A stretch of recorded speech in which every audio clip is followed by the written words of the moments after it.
Chapter 229. Subsequently, under everyone's expectant gaze, Zhang Xiaohua recounted how she left the Lotus Escort Agency, followed Xiao Tong into Huanqi Mountain Village, and gained the favor of the village master. Then, she recounted every detail of her life in Huanqi Mountain Village. Zhang Xiaohua did not mention Zhang Xiaohua's injuries and recuperation at the escort agency. Li Jinfeng also did not mention this when he told them, so Zhang Xiaohua naturally skipped over it. However, she still recounted with great interest how Li Jinfeng taught her how to read and write. Mr. Liu was very surprised and could not help but interrupt. What? Xiaohua, you said that young Master Li Shuowenjiezi enlightened you? Yes. Zhang Xiaohua replied very seriously. Young Master Li said that the children of the wealthy families in Pingyang City were enlightened by that thick book. My brain is not very good and I am a slow learner. It took me a long time to master it. Mr. Liu did not know whether to laugh or cry. He took a sip of tea and explained the basic contents of the book as well as the true use of Shuowenjiezi. Then, he concluded, Xiaohua, I have to say that you are a genius. You actually memorized this ancient book used for explanation. Zhang Xiaohua only realized at this moment that Li Jinfeng was so funny. He actually used such a book to enlighten her.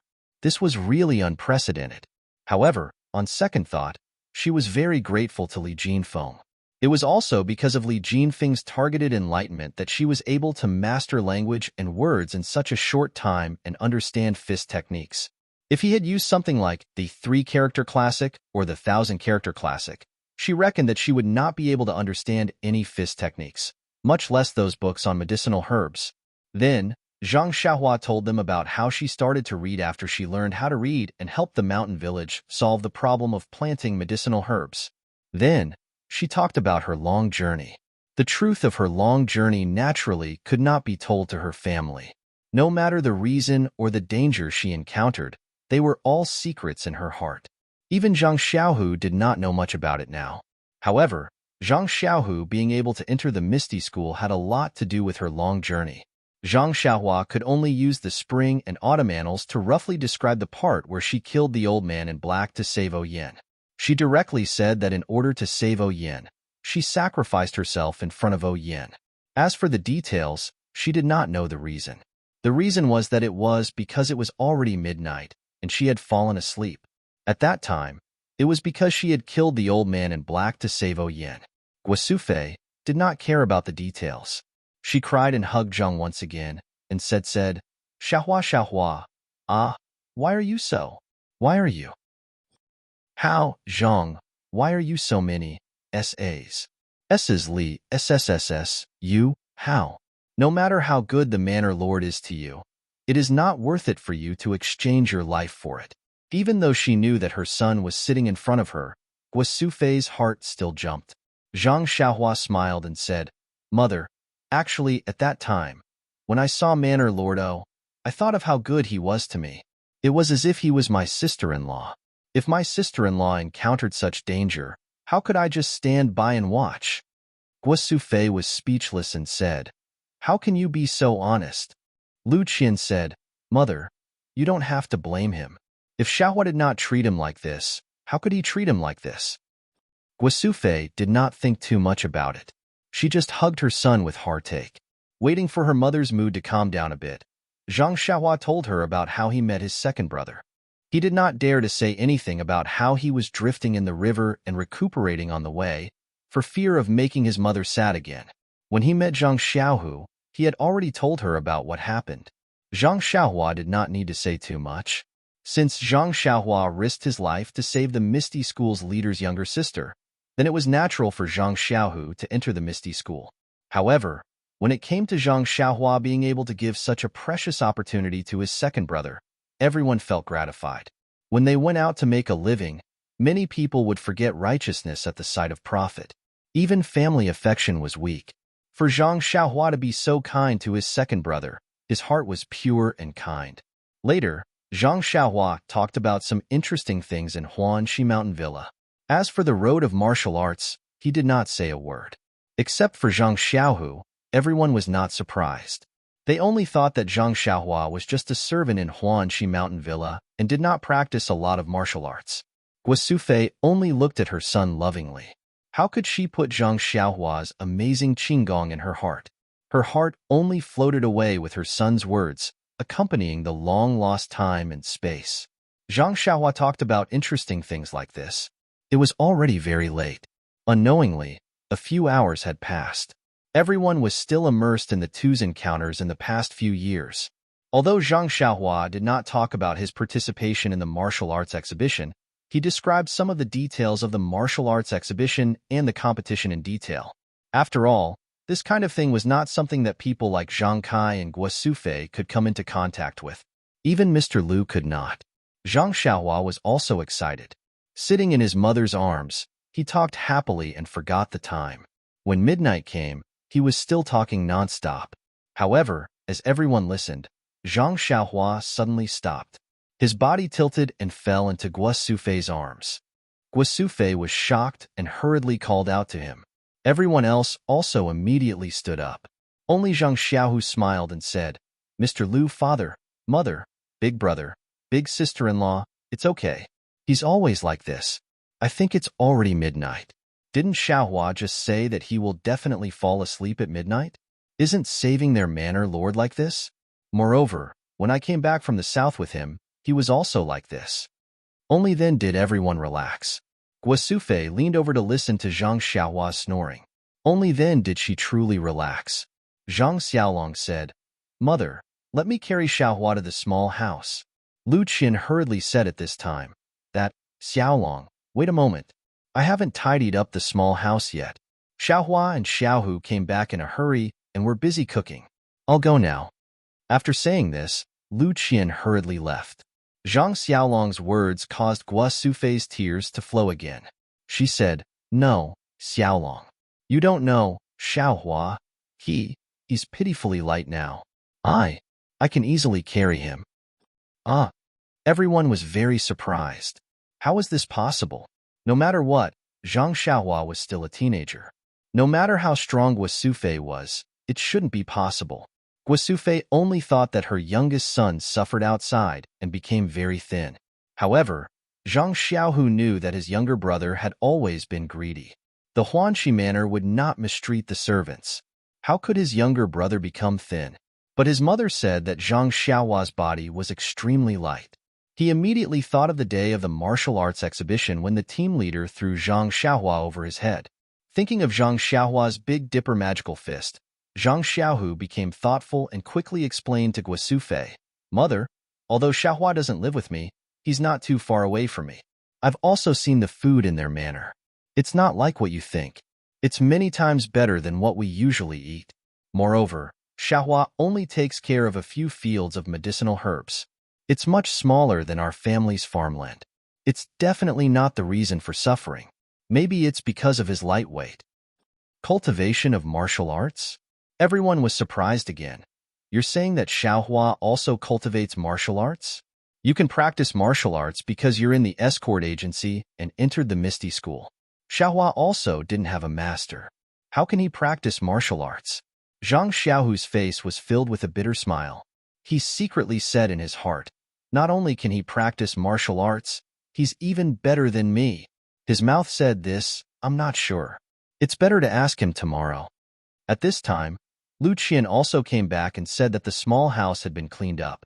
Guo Sufei carried her son and wanted to go over. How could Zhang Xiaolong let his mother carry him? Mr. Liu also said, "In this dark, it's better to let the young people work." Only then did Guo Sufei let go of Zhang Xiaohua. Zhang Xiaolong reached out and took him. Just like what his mother said, Zhang Xiaohua's body was very light. It was as if he was a child who played on his shoulders when he was young. After Zhang Xiaohua was put to bed, everyone returned to the central room.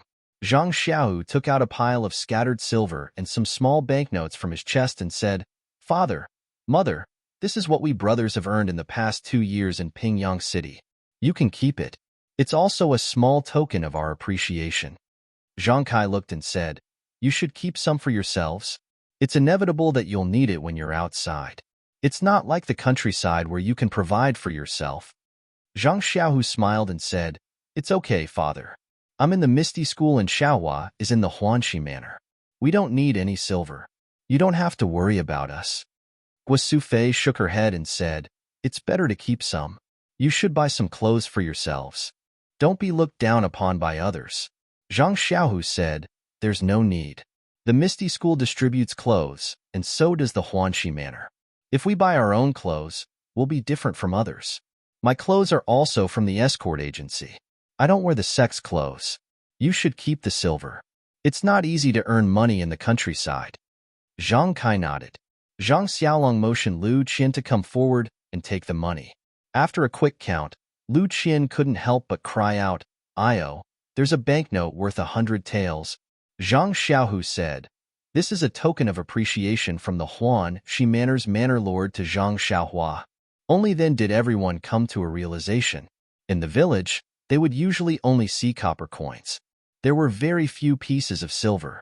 The largest denomination that Zhang Kai's family had ever seen was a 50-tael silver note that was still hidden at the bottom of the cabinet. When Lu Qian saw such a large amount of money, she was naturally shocked. In fact, this 100 taels of silver was only a few taels of silver. Zhang Xiaohu and Zhang Xiaohua's salary. The amount of silver that Zhang Xiaohua extorted from the bandits and ruffians was many times more than their salary, not to mention this 100 taels of silver. But how could Zhang Xiaohu tell this to his family? Those who came out to mingle had to pay. Who didn't pay? At this time, Zhang Xiaohu really approved of his younger brother's behavior. -2. Chapter 230. The next morning, Zhang Xiaohua opened her eyes and saw the unfamiliar but comfortable house. Only then did she remember that she was sleeping in her grandmother's house. Zhang Xiaohua turned over and got up. It was still early. Zhang Xiaohu also slept late last night and had not woken up yet. Zhang Xiaohua went out of the house alone. The courtyard was quiet. The rising sun had just sent its first ray of warmth to this ordinary small courtyard. Zhang Xiaohua stayed in the courtyard for a moment, then went out and went straight to the back of the house. Her grandmother's grave was very clean.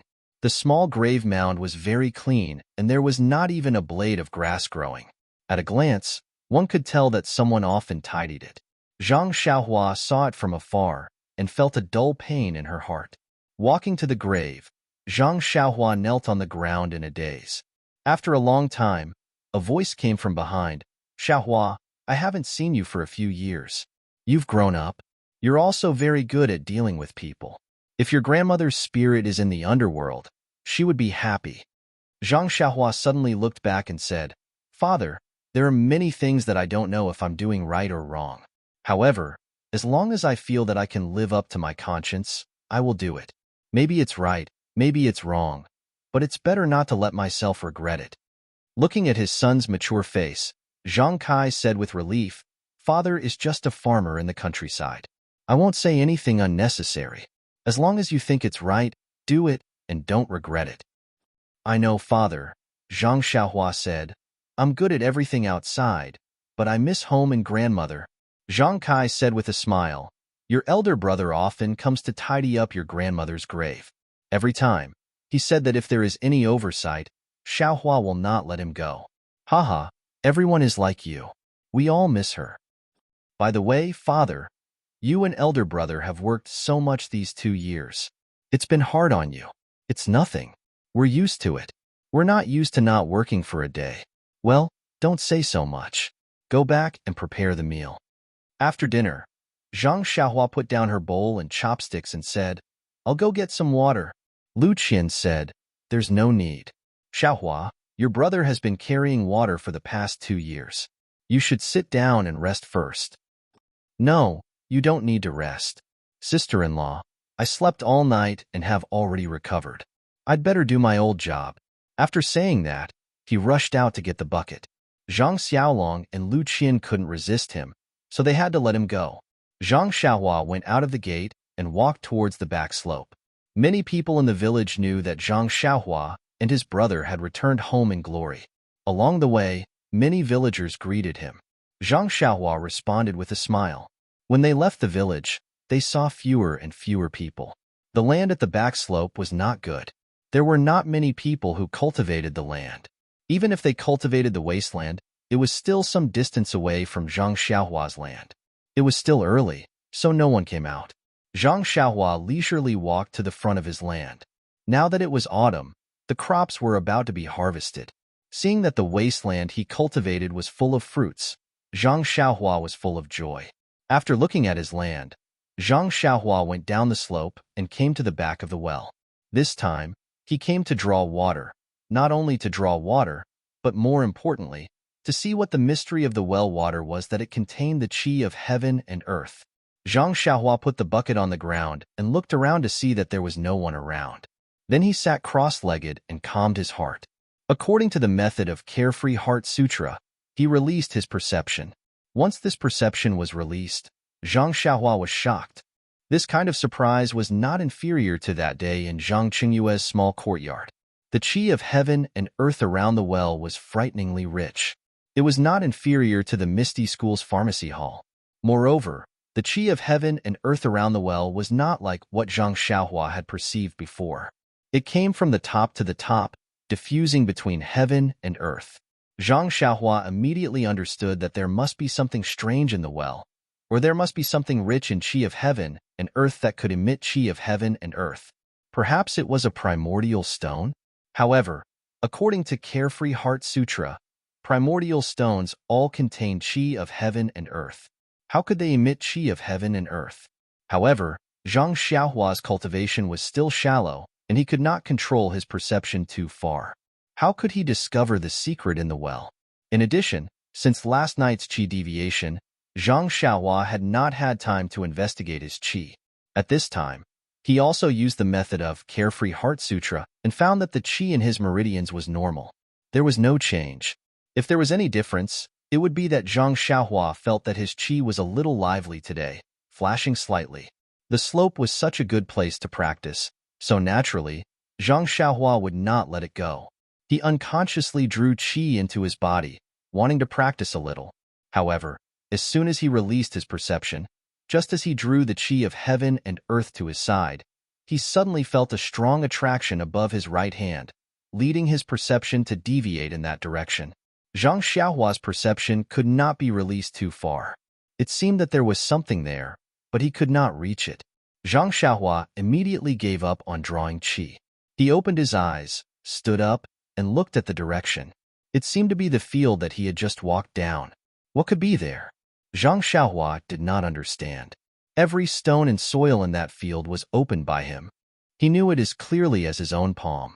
What was strange about it? However, he still threw down the bucket and returned to the field on the slope. He looked around, but there was nothing eye-catching. The field was full of crops. Could it be that it was buried in the crops? Zhang Xiaohua looked around and walked to the big stone lying on the side of the field. He sat cross-legged on it and released his perception. However, the qi of heaven and earth above the field was normal, not more than that at the mouth of the well. After his perception went around the field, he found nothing. Therefore, Zhang Xiaohua repeated the same trick and prepared to draw qi into his body. However, just as he opened all the pores on his body to draw the qi of heaven and earth above the field, suddenly, a strong qi of heaven and earth swarmed into his body through the pores of his lower body. This kind of qi of heaven and earth was simple and mellow. It did not shrink after entering the pores. It directly mixed with the genuine qi in the meridians. It turned around in the meridians and returned to the middle dantian without being refined much. Zhang Xiaohua suddenly realized that the big stone he was sitting on, was it the legendary primordial stone? However, weren't primordial stones as big as a broad bean or as big as a thumb? How could the primordial stone he was sitting on be bigger than a crouching cow? Was this really a primordial stone? Thinking of this, Zhang Xiaohua no longer used the usual method of drawing qi into his body. Instead, he used the method of absorbing primordial stones recorded in the Carefree Heart Sutra. However, he changed the meridians of the Shaoyang Sanja meridians from his hands into the meridians of his legs and buttocks. Weren't they both drawing qi into the meridians? What was the difference? The absorption of the primordial stone was indeed very different from the absorption of the qi of heaven and earth. Zhang Xiaohua had just used the method to absorb the primordial stone when the boundless primordial qi under him seemed to want to push Zhang Xiaohua up to the sky. At this time, Zhang Xiaohua wanted to sit on top of a fountain and let the primordial qi wash into his body. His body was like a small boat in turbulent waves, and he almost could not stabilize his body. Zhang Xiaohua had never thought that he would encounter such a strange phenomenon in such a situation. He could only calm his heart and concentrate on absorbing the primordial qi that entered his body. He guided it into his meridians and deduced how it flowed through his meridians. The true energy in his meridians gradually grew from the thickness of a cotton thread to that of a finger, and then continued to expand. This time, the speed at which the true energy rotated seemed to be much faster than before. As long as the true energy flickered, it would immediately flow a considerable distance. Zhang Xiaohua drew qi into his body with all his might and refined it with all his might. Unknowingly, he had entered a mysterious realm. It was as if the entire world did not exist, and he was the only one in the world. His own qi drawing, his own refining, and his own thoughts were the core of the entire world. After an unknown amount of time, the qi in Zhang Xiaohua's body gradually reached a peak. His meridians could no longer hold this qi. Zhang Xiaohua's thoughts seemed to have been stripped away. He was very rational and controlling everything. With a turn of his mind, he advanced to the second level of the cultivation method according to the method shown in the Carefree Heart Sutra. Abundant qi filled his meridians. Suddenly, according to his thoughts, it rushed towards a certain place in his meridians. That place seemed to have a layer of membrane. No matter how abundant the qi was, it could not easily break through. Therefore, Zhang Xiaohua continued to draw primordial qi from the primordial stones while controlling his qi to attack it. Once, twice. He did not know how many times he had attacked it. Zhang Xiaohua's mind gradually became tired, but the qi in his meridians had also reached a limit. Zhang Xiaohua seemed to have understood something. He used all his strength to guide this qi and rushed towards that place without caring about anything else. A kacha sound was heard. Zhang Xiaohua's heart was struck by lightning. That membrane was actually broken through. The abundant qi seemed to have found a place to vent. Like a flood, Zhang Xiaohua's Carefree Heart Sutra had officially entered the second level of cultivation. Just as Zhang Xiaohua heard the sound of thunder in his heart, his entire body and mind suddenly entered a new realm, and a brand new feeling filled his entire senses. Zhang Xiaohua did not have the time to sort out these feelings, and silently activated the second layer of the Carefree Heart Sutra, using all his strength to mobilize the vital energy in his meridians. And in this new environment, he continuously refined it. This refining was not just the new meridians, but also the vital energy. When the vital energy was in the first layer, there was no room for it to be refined, and in this new meridians, more than half of it was refined. The second layer meridians connected with the first layer meridians at the place where Zhang Xiaohua attacked, forming a brand new meridians, and the originally abundant vital energy returned to its previous level after being refined. However, as the vital energy from the vital stones outside his body continued to be absorbed, the vital energy gradually expanded from the thickness of a cotton thread to the thickness of a finger, and the circulating speed was still very fast, and in a flash, it covered a certain distance. -2. Chapter 231.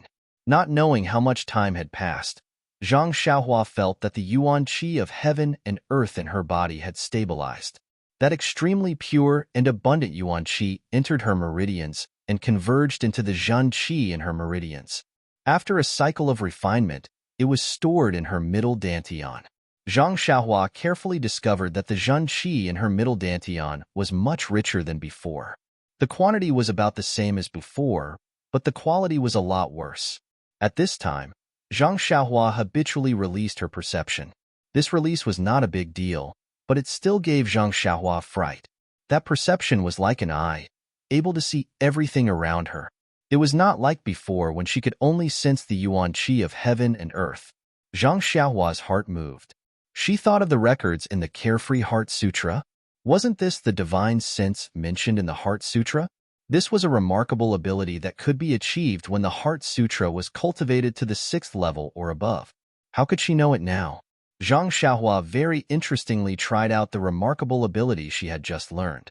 This divine sense was like Zhang Xiaohua had grown an extra pair of eyes. She could see up and down, left and right, front and back. Moreover, This divine sense was not just like a pair of eyes.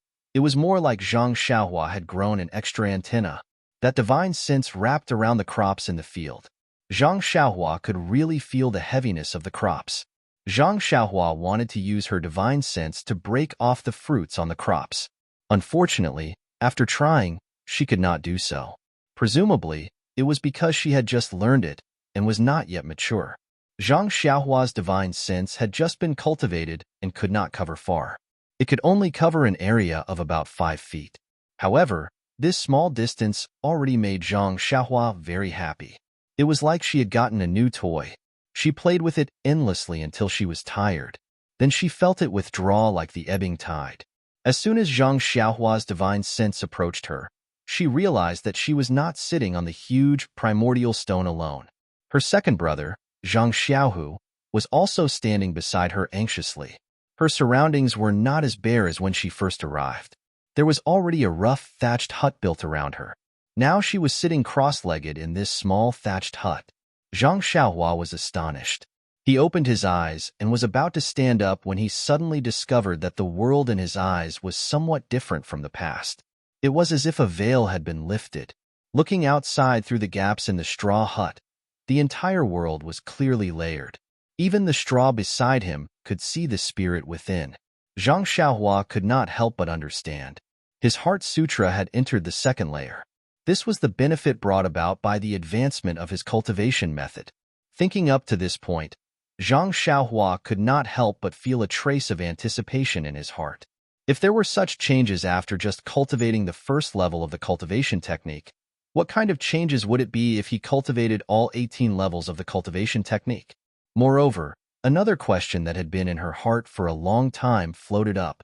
The cultivation method and results of the Carefree Heart Sutra were clearly different from what He Tianshu had taught her. Was her inner strength cultivation method really an inner strength cultivation method? But if this Carefree Heart Sutra was not an inner strength cultivation method, then what kind of martial arts was it? Zhang Xiaohua could not help but frown. Zhang Xiaohua slowly walked out of the little straw hut. Zhang Xiaohu, who was standing at the side, was so anxious that he did not dare to walk. Just as he was worrying, he suddenly heard the sound of footsteps. Lifting his head, he saw Zhang Xiaohua coming out of the straw hut. His face immediately looked relieved. Quickly walking over, he looked at Zhang Xiaohua from head to toe and asked, "Xiaohua, are you all right?" Zhang Xiaohua was puzzled and said, "What could happen to me?" "Second brother, are you all right?" Zhang Xiaohu smiled and said, "Of course I'm fine. What could happen to me?" Zhang Xiaohua turned around and pointed at the straw hut and said, "If you're fine, why did you build a straw hut? I'm just going to sit here for a while. Is there a need for this?" "Just sit here for a while?" Zhang Xiaohu acted as if he had heard the funniest joke in the world. He pointed at Zhang Xiaohua's nose and said, "Xiaohua, Xiaohua, do you know that you've already sat here for 9 days and 9 nights? 9 days and 9 nights?" Zhang Xiaohua was also dumbfounded. She repeatedly asked, "Second brother, how is this possible? How is this possible? I feel like it's only been a while." Zhang Xiaohu's face was filled with envy as he said, "You're being suspected. It's just 9 days and 9 nights. How could you have such an achievement by practicing the spirit of the bull? I heard from my master that some internal experts would practice in seclusion for several days. You've only just started, so how could you practice in seclusion for such a long time?" Zhang Xiaohua thought about it and still chose to remain silent. It wasn't that she didn't trust her second brother, but Zhang Xiaohu was still a disciple of the Misty School. If she told him the truth, it would inevitably put him in a difficult position. Since that was the case, a white lie was the best solution. Zhang Xiaohu saw that Zhang Xiaohua didn't speak and thought that he was still immersed in the progress of his internal strength. He asked again, "Xiaohua, what level is your internal strength at now?" Zhang Xiaohua said, "How would I know? I don't have a master to guide me. I'm just practicing blindly, so I'm not very clear." Zhang Xiaohu hurriedly said, "It's okay, Xiaohua. When we return to the Misty School, I'll help you ask my master. He'll definitely tell me." Zhang Xiaohua heard and quickly said, "Second brother, please don't. I'd rather practice on my own. If I have any questions, I'll ask you. If I don't ask, don't look for Hero 1, okay?" Zhang Xiaohu saw this and could only nod. Zhang Xiaohua hurriedly changed the topic and asked, "Second brother, what's the matter with this straw shed?" Speaking of the straw shed, Zhang Xiaohu laughed and said, "You're still talking about it. That day, didn't you rush to fetch water? We waited for a long time, but you didn't come back. Big brother came to look for you and saw you through the bucket beside the well. He thought you fell into the well and was scared to death. He didn't have time to report it and took something to fish for you in the well. Naturally, he didn't get anything out of the well. So Big Brother ran back like a madman and didn't dare to tell Mother and secretly pulled me out. So Big Brother made a rope and tied one end to his body and the other end to mine. You know, Big Brother has always been better at swimming than me. He rushed down the well, and I couldn't do anything about it. But he stayed at the bottom of the well for a long time and still didn't find any trace of you. At this time, Mother, Father, and sister-in-law also felt that something was wrong and rushed over. You don't know how Mother cried at that time, and Father didn't know how to comfort her. Fortunately, sister-in-law was smart and felt that you wouldn't fall into the well so easily. So we looked around. Big Brother found you on the edge of the field, but you were sitting there motionlessly and seemed to still be breathing. Seeing your smiling face, Big Brother didn't dare to touch you and called me over. I saw you meditating in the medicine hall's guest room during the martial arts exhibition, so I told them that you were cultivating your internal strength and that it was a critical moment and couldn't be disturbed. So I persuaded them to go back. Mother and Father naturally didn't want to go back, so I could only say that if they disturbed you, your life would be in danger. So they went back. Big Brother and I kept watch from afar, but soon it was night time and you still hadn't woken up. Mother was afraid that you would freeze, and she was also afraid that the villagers would come and disturb your cultivation. We couldn't explain it to them, so we built you a straw hut. This straw hut was hard to build. Big Brother and I built it from afar. Then we quietly carried it over and covered you. It was just like covering a bird in the snow when we were young. When Zhang Xiaohua heard this, she thought of the danger of qi deviation when she had just returned to the Guozhuang house. She couldn't help but feel a lingering fear. Fortunately, there was an expert like her second brother. If there wasn't, she might have suffered qi deviation again. She didn't know if she would be lucky enough to escape safely this time. Thinking of this, Zhang Xiaohua said with an apologetic face, "Second brother, it's all my fault for being greedy for cultivation. I've brought you a lot of trouble." Zhang Xiaohu laughed and said, "What trouble? It's just that Big Brother and I have been watching over you for a day and a night. It's just like watching melons in the past. It's no big deal. However, you should hurry back home. You don't know how worried Mother and Father are. No matter what I say, they don't believe me. Only when they see that you're fine can they be at ease."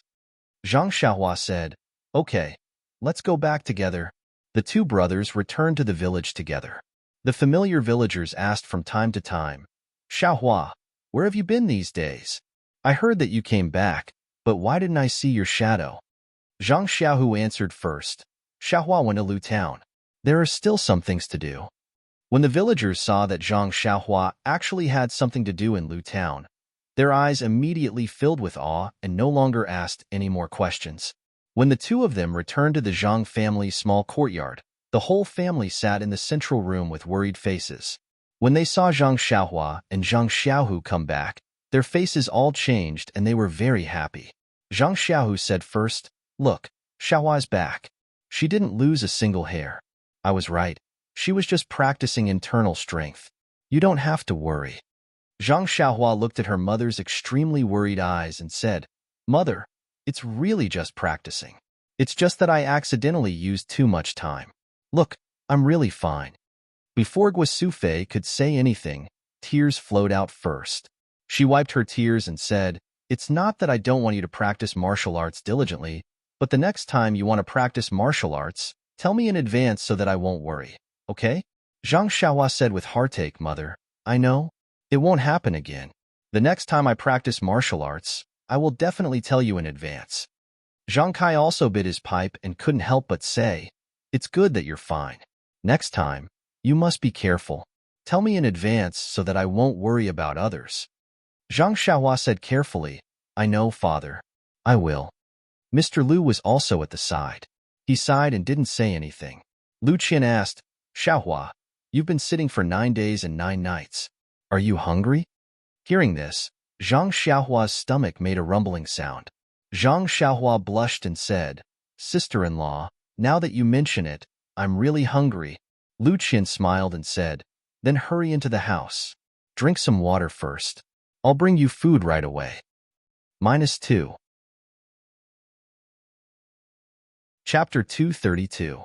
The food had been prepared a long time ago. Guosufei watched as her youngest son sat still and did not wake up. She was helpless and could only worry by the side. She was afraid that her son would wake up and be hungry, so she made fresh food every day. When her son woke up, he would be able to eat delicious food. However, Zhang Xiaohua had not woken up these days, so Zhang Xiaohu took advantage of the pork belly. Zhang Xiaohua looked at the piping hot food in front of him and couldn't help but feel hungry. However, when he really started eating, he didn't eat much before he wasn't hungry anymore. He only ate a few pieces of his favorite pork belly. However, he ate a few more mouthfuls of some fresh vegetables. Seeing her son put down his chopsticks after eating a few mouthfuls, Guosufei quickly asked, "Xiaohua, is it not delicious? Mother will make more for you. Tell me, what do you want to eat?" Looking at his mother's flustered appearance, Zhang Xiaohua quickly stopped her and said, "Mother, I'm really not hungry. Although my stomach is growling, I'm not hungry after eating a few mouthfuls." "Really?" Guosufei certainly didn't believe it and wanted to go out in a panic. Zhang Xiaohua had to pull his mother and sit down to eat the vegetables. Seeing her son wolfing down the food, Guosufei calmed down. After finishing the meal, Zhang Xiaohua drank 2 mouthfuls of water and calmed down. Looking at everyone's eyes, Zhang Xiaohua was about to speak, but Guosufei said, "Xiaohua, don't say anything. We know you are practicing martial arts. You must be tired after practicing for so long. Go to sleep first." Zhang Xiaohua didn't know whether to laugh or cry and said, "Mother, I'm really not tired. I don't need to sleep. We can practice internal strength instead of sleeping." How could Guosufei believe it? Even if Zhang Xiaohu patted his chest and guaranteed it, it didn't stop Guosufei's love. Zhang Xiaohua was forcibly dragged to the east wing by Guosufei, which was where Zhang Kai and his wife lived. Guosufei pressed her on the Kong bed and made her rest. Zhang Xiaohua originally didn't want to close her eyes, but seeing her mother sitting by the Kong bed, looking at her with heartache, she had no choice but to close her eyes. How could Zhang Xiaohua fall asleep at this moment? Out of boredom, Zhang Xiaohua thought of the divine sense that he had just learned. With a thought, his divine sense spread out like a big net. The entire Zhang family's small courtyard was within the range of Zhang Xiaohua's control. It was as if he was standing high on the roof and could see all the movements in the small courtyard. He saw his mother lovingly looking at him. He also saw that in the central room, his father and Mr. Liu were drinking tea and talking about something. His eldest brother and eldest sister-in-law were also asking his second brother something. His second brother was talking and laughing, and from time to time, he would talk to his father. The horse that he rode back was tied to a big tree in the courtyard, eating fodder with relish. In the pigsty and chicken coop behind the house, the livestock and poultry were all living peacefully. When Zhang Xiaohua's divine sense swept through the central room again, he was surprised to find that he could actually feel the vitality in the tea. Thinking of this, he swept his divine sense into the kitchen again. Sure enough, the faint vitality in the water jar was the spring water from the well. This discovery made Zhang Xiaohua very happy. In the future, he didn't need to sit cross-legged and use the Carefree Heart Sutra to sense vitality. He could use his divine sense anytime and anywhere. After playing for a long time, Zhang Xiaohua really couldn't lie down anymore. She opened her eyes and sat up. Guosufei rebuked, "Xiaohua, why did you only sleep for a while? How can this be? Lie down for a while." Zhang Xiaohua said with a smile, "Mother, I suddenly thought of something. I can't sleep anymore. Let's go out. I'll tell father." Guosufei saw that Zhang Xiaohua insisted on not sleeping. She guessed that there really was something, so she didn't force him and led her son back to the central room. After entering the central room, Zhang Xiaohua took out her money pouch from her bosom and poured out some scattered silver. She also took out some small banknotes from her bosom and gave them to her father with a smile. She said, "Father, this is some silver I got from Huanxi Mountain Villa. Please take it." Zhang Kai took a look and smiled. No need. Little Blossom, your second brother already gave me your money a few days ago. You can keep these for yourself. When you go out, you spend a lot of money. You and your second brother have places where you need money.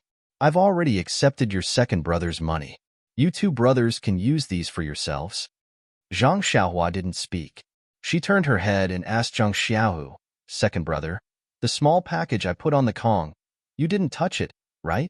Zhang Xiaohu said, I never touch your things. It should still be on your Kong. I've been worried about you these past few days, so I didn't pay attention to it. What? Is there something valuable inside? Zhang Xiaohua smiled and didn't speak. She went out to get it. When Zhang Xiaohua came back, she put the small package on the table and untied the knot, revealing the things inside. Everyone was stunned. Other than a pile of banknotes, there was nothing else in that small package. When everyone came back to their senses, Zhang Kai's face was as cold as ice. He asked, Xiaohua, what's going on? You couldn't have. Before he finished speaking, she cut off Guo Sufei and said, Child's father, what are you thinking? Is our family Xiaohua that kind of person? Then, with some surprise and some joy, she asked, Xiaohua, what's going on? Tell Nyangqin properly. Zhang Xiaohua looked at her mother's trusting eyes and said, Father, Mother, these are all from the Misty School in Huanqi Manor. Don't worry, they came from a clean source. Zhang Xiaohu had seen the plot of Zhang Xiaohua extorting the mountain bandits. He didn't dare to believe it and asked tentatively, Why didn't I know about these banknotes? Zhang Xiaohua said in a bad mood, Second brother, if you have the ability, you can win against that Yuan Xing boss. Will definitely reward you like this. Zhang Xiaohu shrank his head and said, Hee, I knew you didn't work in vain in the arena. Arena? Everyone was puzzled again. Zhang Xiaolong curiously asked, What's going on? Xiaohua, why didn't you mention it a few days ago? Zhang Xiaohua said embarrassedly, I didn't say. I didn't want you to worry. In fact, it's nothing. It's just a friendly match between two gangs. Hurry up and say it. Say it completely. Guo Sufei said angrily. Helpless, Zhang Xiaohua could only recount the events of the martial arts exhibition from beginning to end. He even recounted the events of Chang'e and the others in full detail. Zhang Xiaohua didn't care, but when she heard Chang'e's name, Zhang Xiaohu suddenly felt her heart burning. Her face was a little red and her expression was very unnatural. Everyone listened attentively. Only Lu Qian was very sensitive and felt Zhang Xiaohu's strangeness. It had to be said that a woman's sixth sense was very powerful. After listening to Zhang Xiaohua's story, Guo Sufei's heart was scared and her face was a little pale. Seeing this, Zhang Xiaohua quickly said, Oh right, I forgot to say. The people I fought with were all children around 10 years old. You guys can rest assured. Hearing this, everyone's hearts settled back into their stomachs.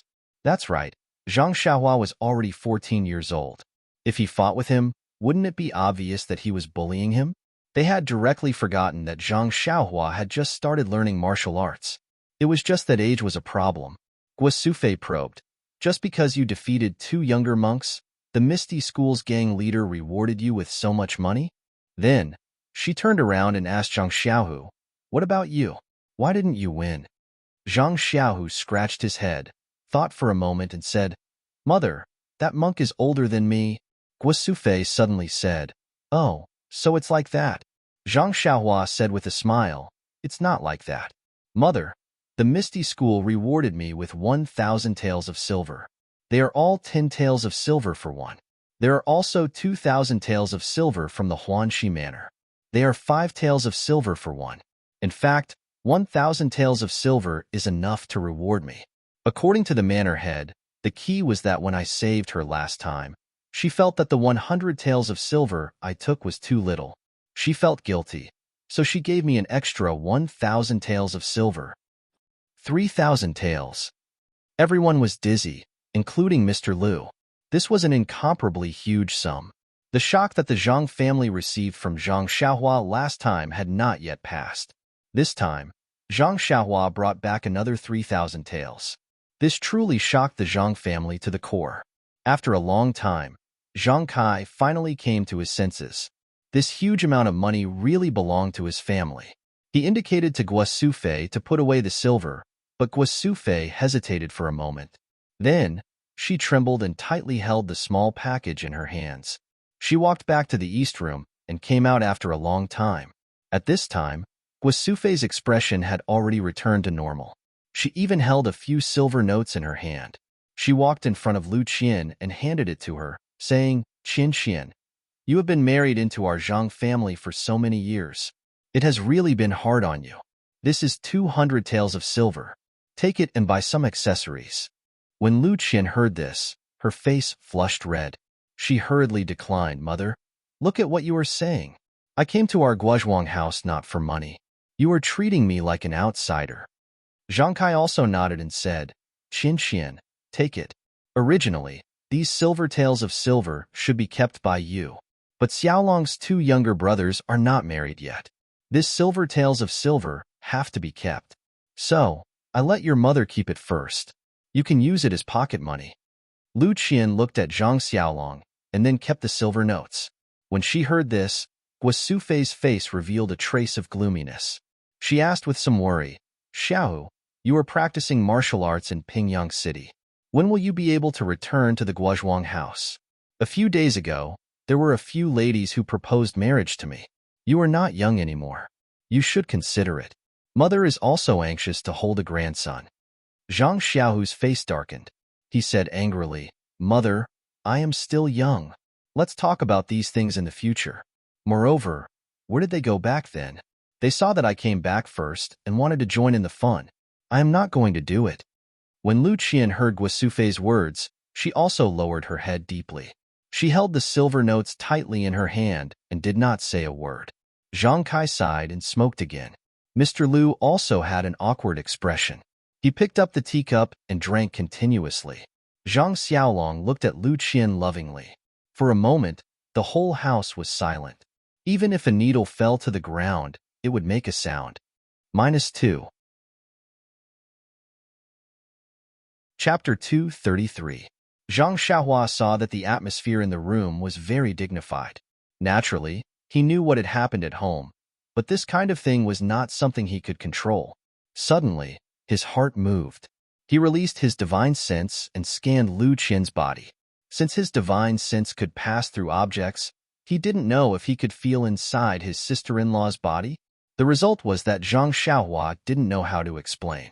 Lu Qian's whole body exuded an extremely faint aura of vitality, and in her body, there was a small that contained a slightly strong aura of vitality. Zhang Xiaohua scanned everyone in the room one by one with his divine sense. He found that except for Zhang Xiaohu, everyone's body exuded a faint aura of vitality. Zhang Xiaohua gradually understood that this vitality must be from the spring water that the family drank every day. The vitality in the spring water was introduced into the family's body, which caused their spirit and body to not age. The small dot of vitality in his sister-in-law's body must be his future little nephew. Thinking of this, Zhang Xiaohua coughed and said, "Mother, you don't have to be too anxious. Second brother is in the Misty school and is a direct disciple. He has a lot of things that are not up to him to decide. You should go back to the family as soon as possible.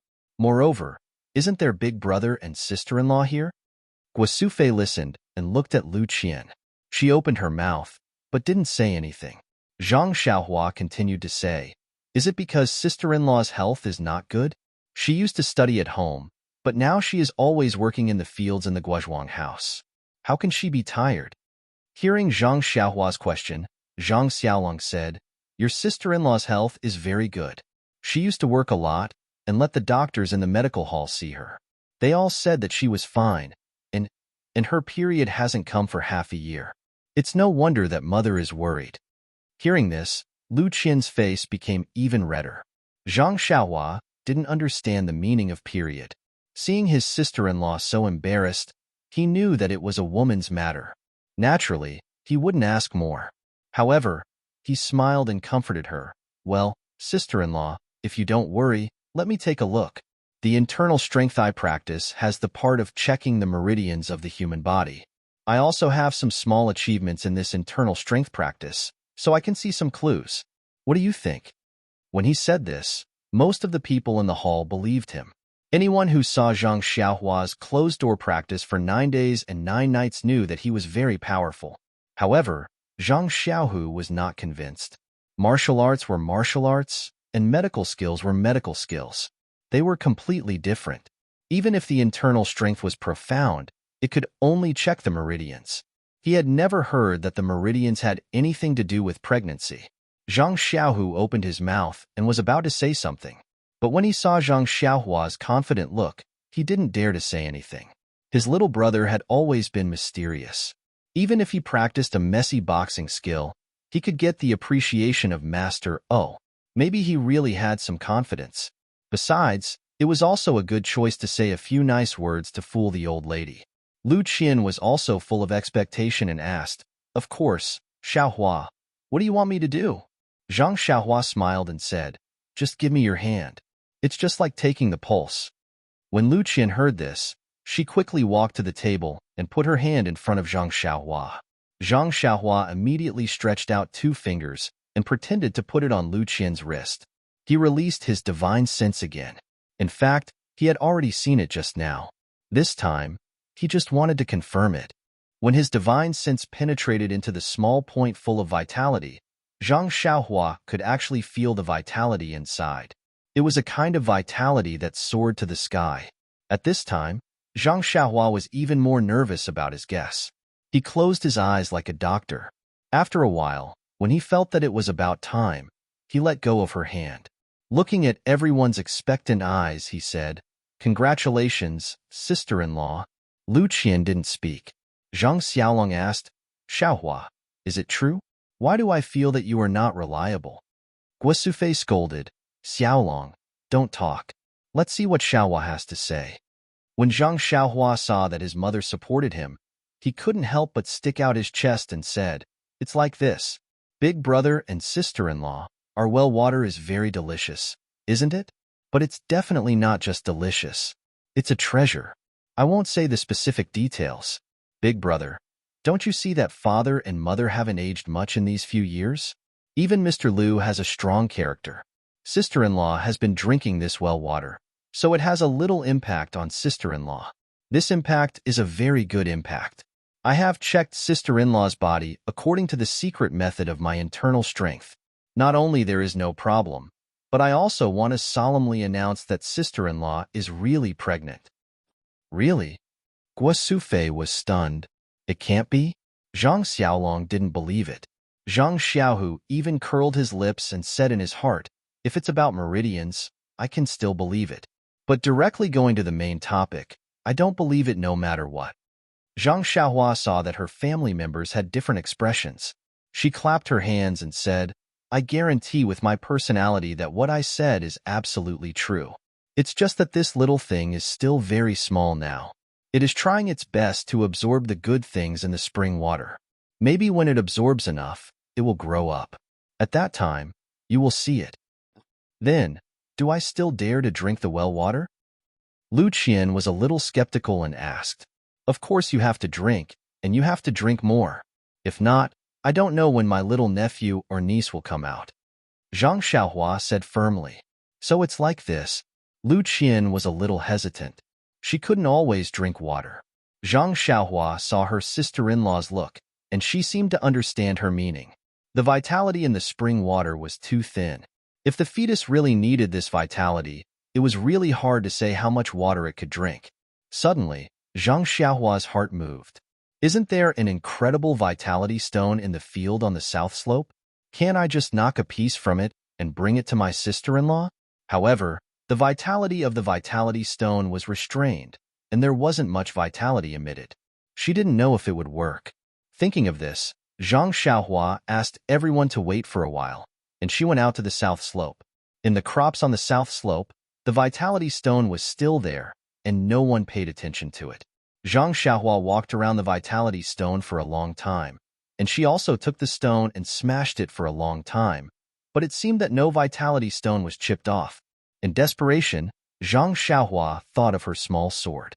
She took out the small sword from her arms and stabbed it at the corner of the vitality stone. A warm current flowed into the small sword from her left arm. The usually invincible small sword also suffered a setback this time. So Zhang Xiaohua persevered and stabbed dozens of times at the same point of the vitality stone. Returning to the central room, everyone was waiting impatiently. Zhang Xiaohua looked around and saw his money pouch on the table. He reached out for it and casually swept his divine sense over the money pouch. This inadvertent sweep stunned Zhang Xiaohua. The money pouch was emitting a faint circle of yuan qi. Could it be that this money pouch was a treasure? However, now was not the time to check. Since the purse didn't work, Zhang Xiaohua had to ask, "Sister-in-law, do you have any purse or silk bag?" Lu Qian was puzzled and said, "Yes." Then she took out a small silk bag from the west room. Zhang Xiaohua took it and put the vitality stone in it. Then she said to Lu Qian, "Sister-in-law, you wear this silk bag close to your body. It may be useful for children." Lu Qian carefully took it and walked into the west room. She hid it close to her body and then came back. Zhang Xiaohua's spiritual awareness swept. Sure enough, the vitality stone in the silk bag actually established a connection with the smalt in Lu Qian's body. A trace of vitality entered the smalt through Lu Qian's body. Zhang Xiaohua pretended to take her pulse and said, "Sister-in-law, it's like this. It's really useful for the fetus. Don't leave this silk bag in the future." Lu Qian nodded solemnly. Zhang Xiaohua initially had the mood of watching the fun, but seeing Zhang Xiaohua become more and more serious, he was confused. This younger brother of his really has such a magical ability? After Zhang Xiaohua finished instructing Lu Qian, she picked up her purse from the table and put it into her arms. His hand touched another object in his bosom. He thought for a moment and took it out. He said to Zhang Xiaolong, "Big brother, I don't have anything good to give to my nephew. This fist manual is mine. Let's give it to him as his first gift in this world." Finished speaking, she handed the Big Dipper magical fist manual to Zhang Xiaolong. Zhang Xiaolong didn't know whether to laugh or cry. He said, "Xiaohua, what kind of joke is this? He hasn't even taken shape yet, and you're giving him something now?" Zhang Xiaohua laughed. "It's because of this that you can see my concern. This is his first gift in this world.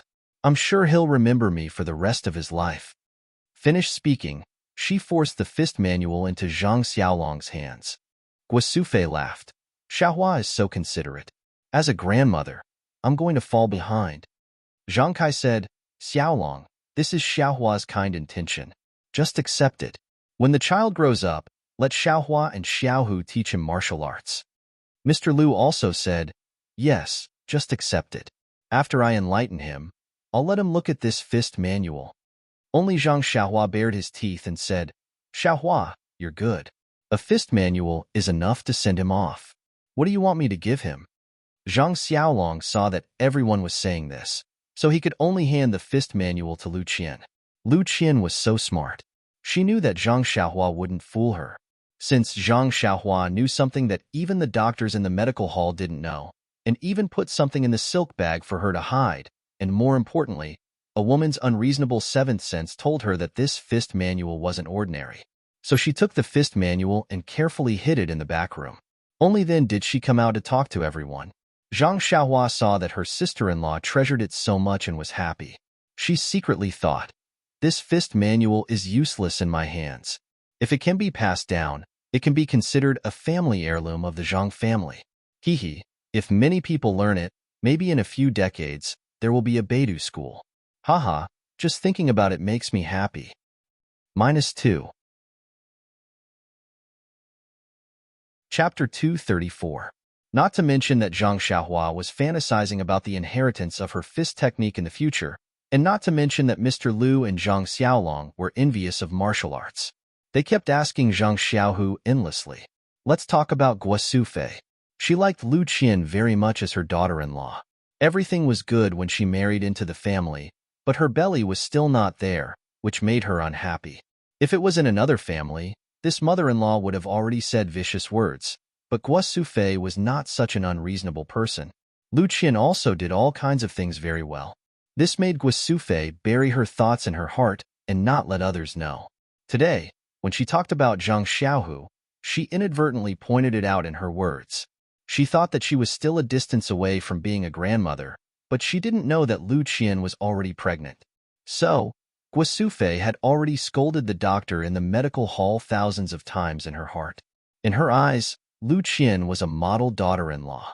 The more she looked at her, the more she liked her. After waiting for a cup of tea's time, Guosufei couldn't help but say, "Qian Qian, you have been sitting for a long time. Maybe you are tired. Go back to the room and lie down." Lu Qian said with a red face, "Mother, I'm not tired. Xiaohua just came back. Sit for a while and talk." Guosufei said, "He is a child. He only knows how to be naughty. He didn't greet us when he was practicing martial arts. Anyway, there is nothing now. He will be at home for a long time. You are different from before. You have to be careful. Rest more and pay more attention to your meals. By the way, what do you want to eat? Tell Mother. I will cook for you."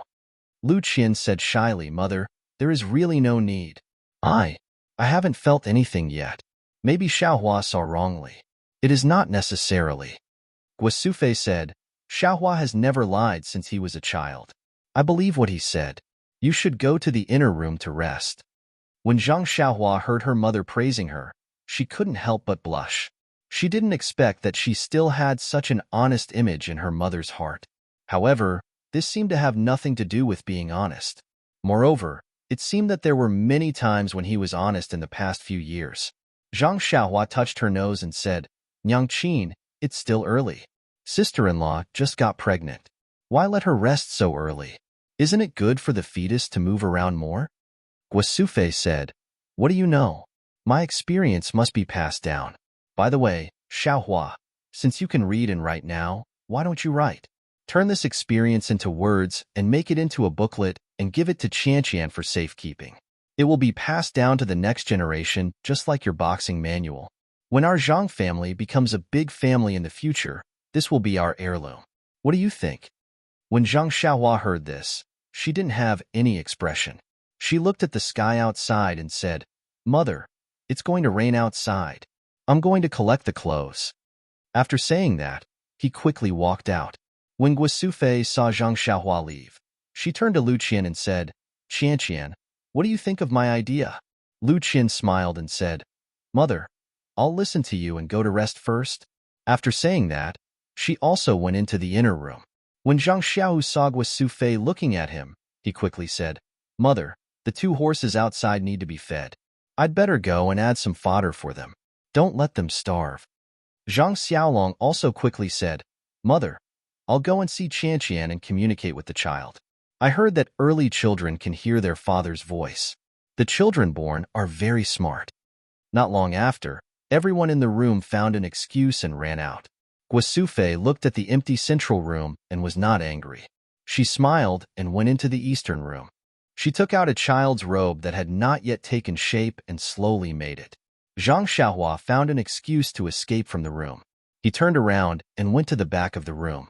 He wanted to avoid his mother's nagging, but more importantly, his divine sense had found the fluctuation of energy in the money pouch.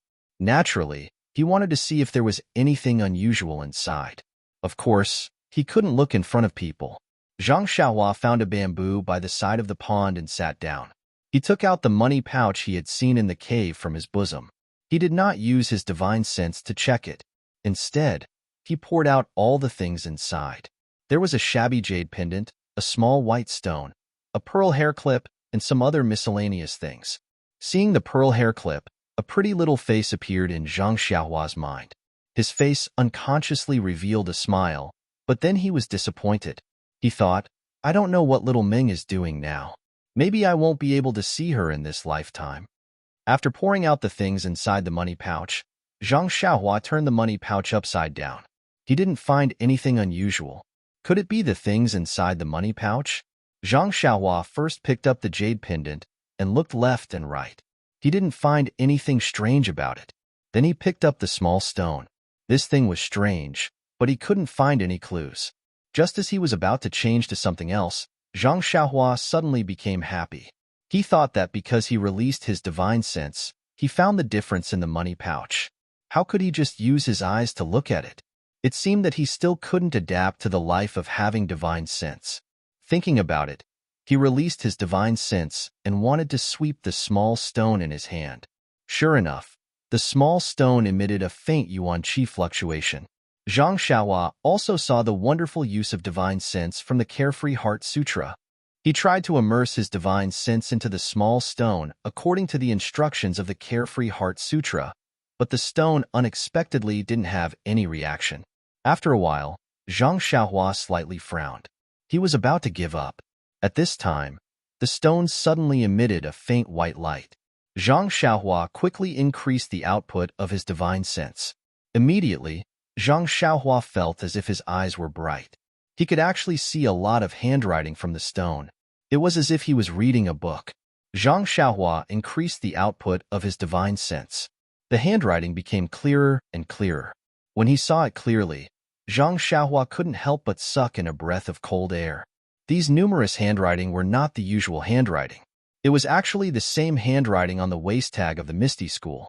Fortunately, what kind of person was Zhang Xiaohua? He was the genius youth who used the Shuo Wenjie to enlighten himself. Although these ancient characters were not commonly used now, and not many people even recognized them, there were still many records in the Shuo Wenjie. It was just that everyone knew that these characters weren't used, so no one would really study them. No one would use the Shuo Wenjie to enlighten themselves and recite it from beginning to end. Therefore, even if Zhang Xiaohua didn't want to recognize them, it was impossible. Moreover, when Zhang Xiaohua was recuperating at the Lotus Flower Escort Agency, other than reading the Fist Manual, young Master Li Jinfeng often gave him those old books from the academy. Among them, there were 2 books written with these ancient characters. But to be able to see the handwriting on the stone as if he was reading a book, this was the first time Zhang Xiaohua encountered. He couldn't help but be surprised. When Zhang Xiaohua concentrated on reading, he saw a row of large characters in front of him. Elementary alchemy. He couldn't help but be stunned. Alchemy? What was that? Alchemy? Elementary? Zhang Xiaohua was confused. But when he continued to read, it seemed to be a general outline or preface. Looking at it, Zhang Xiaohua was even more confused. The things written in this preface, Zhang Xiaohua had never heard of before. Moreover, the words were obscure and very different from the ancient book he had read before. The words used were very different, so he simply didn't know what was written. Zhang Xiaohua looked at it for a while and gave up. However, it seemed that in this preface, he saw the 2 words medicinal herbs, which attracted Zhang Xiaohua's attention. He decided to find some time to study it carefully. Putting away the small stone, Zhang Xiaohua used his divine sense to sweep the hair clip again, but he didn't find any fluctuations of primordial qi. Finally, Zhang Xiaohua looked at the broken jade pendant. Sweeping it with his divine sense, the jade pendant also had a very faint fluctuation of primordial qi. Zhang Xiaohua couldn't help but be surprised. The heaven and earth primordial qi was thin. Before he had his divine sense, he didn't find anything. Now that he had his divine sense, how could strange things appear one after another?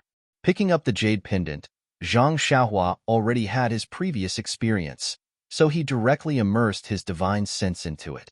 After waiting for a long time, the jade pendant also flashed and Zhang Xiaohua saw the contents of the jade pendant. This jade pendant was different from the small stone. The records in the small stone were very complete, and not a single word was missing. But the records in this jade pendant were very incomplete. Only the first half of the picture was drawn, and the drawing was also very vague. No matter how Zhang Xiaohua looked at it, he couldn't understand what was drawn. When he looked down, there were only some words, and the words were vague and even more incomprehensible. Until the end, there was a passage of about 300 or 400 words, which was relatively complete. When he looked carefully, it was the earth escape technique. The ancient method of writing the word escape was very complicated. Zhang Xiaohua thought for a long time before he remembered it. But even if he knew how to read it and knew what was this earth escape technique?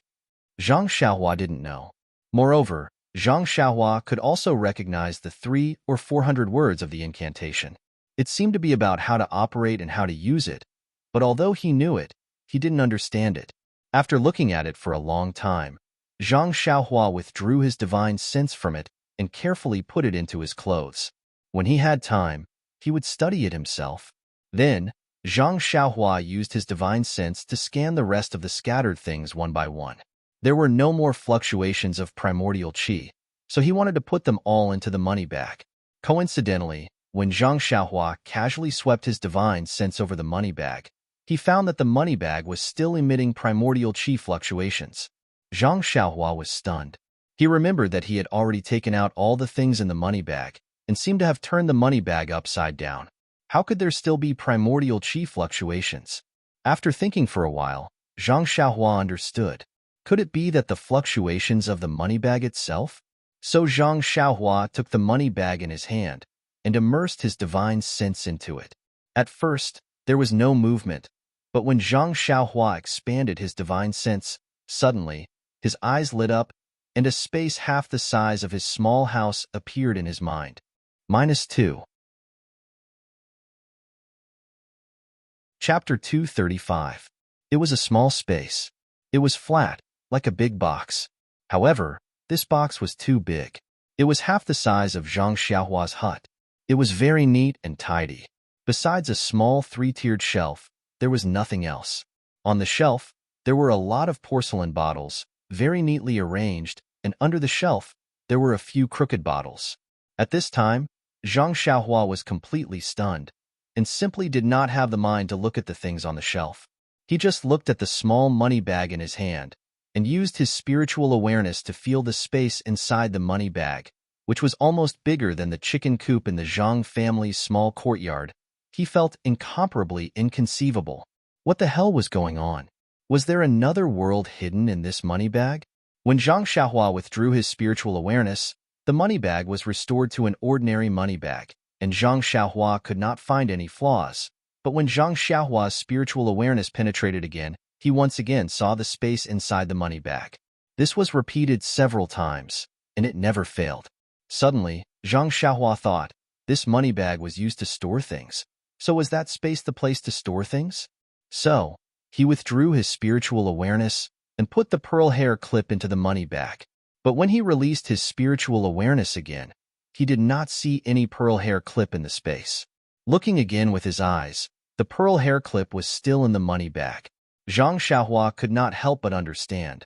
This money bag seemed to have two places to put things. One could be seen with the eyes, and the other could be seen with the spiritual awareness. However, Zhang Xiaohua's problem came again. The place that could be seen with the eyes was put with the hand, but the place that could be seen with the spiritual awareness, what was the method used to put things in? Zhang Xiaohua held the pearl hair clip in his hand and put it in the money bag, but could not put it in the space. If there was nothing in the space, Zhang Xiaohua may think that it was impossible to put things in. But there was something in the space, indicating that there must be a method to put it in. But what was this method? Zhang Xiaohua was extremely bored and swept the shelf in the space with his spiritual awareness. Suddenly, Zhang Xiaohua had a bright idea. Since he did not know how to put things in, but if he knew how to take things out, then wouldn't it be the same? So, Zhang Xiaohua began to try to take things out. Since this space could only be entered by the spiritual awareness, presumably taking things out must be related to the spiritual awareness. Naturally, Zhang Xiaohua thought of when he had just woken up from seclusion and the feeling of sweeping the field crops with his spiritual awareness. As if he had an extra hand, he could touch everything in the field. However, Zhang Xiaohua seemed to be unable to use his divine sense to sense this space and use his divine sense to pick up things. Thinking of the Worry-Free Heart Sutra about the use of spiritual awareness, Zhang Xiaohua temporarily withdrew his spiritual awareness from the money bag and first recalled the skills in the Worry-Free Heart Sutra and then practiced outside and then once again immersed his spiritual awareness into the money bag. This time, while Zhang Xiaohua was perceiving the money bag, he also divided a trace of his spiritual awareness and wrapped it around a porcelain bottle on the shelf, wanting to take it out of the space. Unfortunately, Zhang Xiaohua's spiritual awareness was just able to leave the body and was really weak. How could he take this real object? Even if Zhang Xiaohua used all his strength, that porcelain bottle still didn't move. Zhang Xiaohua couldn't help but be anxious and secretly said in his heart, "Come out." Just as this thought arose in his mind, that porcelain bottle suddenly disappeared, and then suddenly appeared in Zhang Xiaohua's other hand that wasn't holding anything. Zhang Xiaohua's hand suddenly had something appear, and he was so scared that he almost threw it away. Fortunately, his eyes were very sharp now, and he saw it clearly the moment he threw it away. Zhang Xiaohua curiously put the porcelain bottle in front of his eyes and observed it up and down. This was a small bottle carved out of jade. It looked exquisite, and it was warm to the touch. Even a layman could see that it was extraordinary. But it was a bottle used to hold things, and presumably the things inside were even more extraordinary. Unfortunately, Zhang Xiaohua could only guess this point, because that jade bottle was empty. Since he knew how to take things from the space, naturally he also knew how to put things from the outside into the space. Zhang Xiaohua followed suit, and used his spiritual awareness to wrap around the porcelain bottle in his hand. At the same time, he also immersed his spiritual awareness into the money bag and thought, put it in. Sure enough, that jade bottle suddenly disappeared and entered the money bag. Ha ha ha! Zhang Xiaohua burst into laughter. This thing was really fun. In the future, if he hid something in the money bag, he was afraid that no one would be able to find it. Thinking, Zhang Xiaohua took out that small stone and the broken jade pendant from his bosom and put them into the space of the money bag. Then, subconsciously, he also took out the hair clip from the money bag and put it together into the space. At this time, Zhang Xiaohua suddenly thought, if there were people who could use their spiritual awareness, wouldn't this money bag become a public thing? Anyone who could perceive this money bag, wouldn't they be able to take things from it? However, just as this idea just arose, Zhang Xiaohua laughed. If this money bag was really like that, who would put things inside? So Zhang Xiaohua put the money bag on the ground, and also wanted to try to take things from it, but his spiritual awareness could only sense the fluctuations of the yuan qi on the money bag and couldn't immerse it. When Zhang Xiaohua took the money bag in his hand, he was able to perceive the space of the money bag. So it was like this. Since he knew that others couldn't casually take things from his money bag, Zhang Xiaohua felt relieved and carefully counted the things in the money bag. Although his spiritual awareness couldn't move the jade bottles, but he could see the things in the jade bottles. Zhang Xiaohua looked at the jade bottles one by one, trying to find something from them. But when he almost finished looking at all the jade bottles on the shelf, he didn't find anything useful. Zhang Xiaohua was somewhat disappointed, and finally, he saw a few crooked jade bottles at the bottom of the shelf. These jade bottles were different from the others. These jade bottles were sealed. Zhang Xiaohua was overjoyed. Presumably there was something inside. He took out one of the jade bottles. This jade bottle was clearly much coarser than the jade bottle from before, and the quality of the jade was also not on the same level. Presumably, the things inside wouldn't be the same as the things in the previous jade bottle. Zhang Xiaohua took the coarse jade bottle and looked around. On the top of the bottle, there were 3 carelessly written characters, Qi-generating pill. These 3 characters were also ancient characters, and seemed to be casually written. Zhang Xiaohua curled his lips and said in his heart, I reckon it's not some good stuff. Even the name was written so casually. The mouth of the bottle was sealed, but now, how could it stump Zhang Xiaohua? He swept with his spiritual awareness, and sure enough, there were 3 medium-sized round things inside, which contained not weak yuan qi. If it was the Zhang Xiaohua who had never seen a yuan qi stone before, he would certainly be happy and couldn't wait to take out these things and swallow them whole. But now, Zhang Xiaohua's horizons were different. This insignificant yuan qi compared to a yuan qi stone was really insignificant, and it didn't arouse his interest in the slightest. Just as he was about to put the jade bottle back, he suddenly thought of the medicinal pills mentioned in the elementary alchemy book. Could it be that this qi-generating pill was the medicinal pill mentioned in the book? If it was like this, Zhang Xiaohua somewhat understood. Medicinal pills were originally medicinal pills that contained yuan qi, and the book also mentioned medicinal herbs. Presumably, this qi-generating pill was extracted from medicinal herbs. No wonder the Misty School had a specialized pharmacy for growing medicinal herbs. Presumably, those medicinal herbs were specifically used for alchemy. But how come the books he borrowed from Yin and the Huanxi mountain villa were all about the cultivation of medicinal herbs, and he hadn't seen any books on alchemy? Immediately, Zhang Xiaohua thought of the Misty School's deacon saying that the pharmacy's books weren't lent out.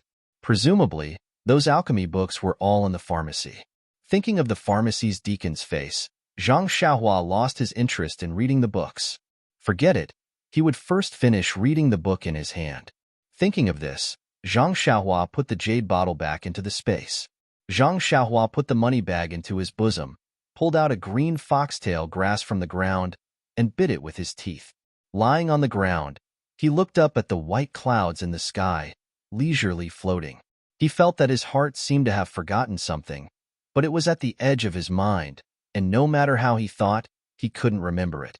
At this time, a large piece of white clouds piled up in the southern sky, like a crouching cow. Zhang Xiaohua couldn't help but daydream. How good would it be if I could lie among the white clouds in the sky? It must be much better than riding a cow. In Crouching Cow Stone. Zhang Xiaohua's eyes flashed, and he climbed up from the ground with a zung sound. That huge piece of primordial stone that looked like a crouching cow. Zhang Xiaohua instantly remembered what he had forgotten. This primordial stone might be useless to others, but to Zhang Xiaohua, it was a real treasure. He had just woken up from meditation and hadn't considered the problem of handling the primordial stone. That piece of primordial stone was incomparably huge, so he definitely couldn't move it away. But even if he could cut a few small primordial stones from above, who knew how many days it would be enough for him to absorb? He couldn't go back to the Guozhuang house every few days, right? Zhang Xiaohua was willing, but Huanxi Manor wouldn't do it. But if he left this primordial stone in the field, it would be exposed to the wind and rain. Zhang Xiaohua himself wouldn't do it. If by any chance it was carried away by others and used to tie cattle and sheep, wouldn't he regret it? Now, this small money bag actually had such a large space. It was simply a large warehouse that he could carry around with him. Didn't it just solve the problem of how to carry the huge primordial stone? But he didn't know whether such a large and heavy primordial stone could be placed in this money bag. Would it burst this money bag? Or was this money bag too heavy? It didn't matter if the money bag was heavy. Zhang Xiaohua could also lift it up. But if it was really heavy, how could he carry it in his arms? -2. Chapter 236. Thinking of this, Zhang Xiaohua could not help but feel excited. Although she knew that the crouching ox rock had been in the field for more than 2 years and no one had noticed it, there were many rocks around the Guozhuang house.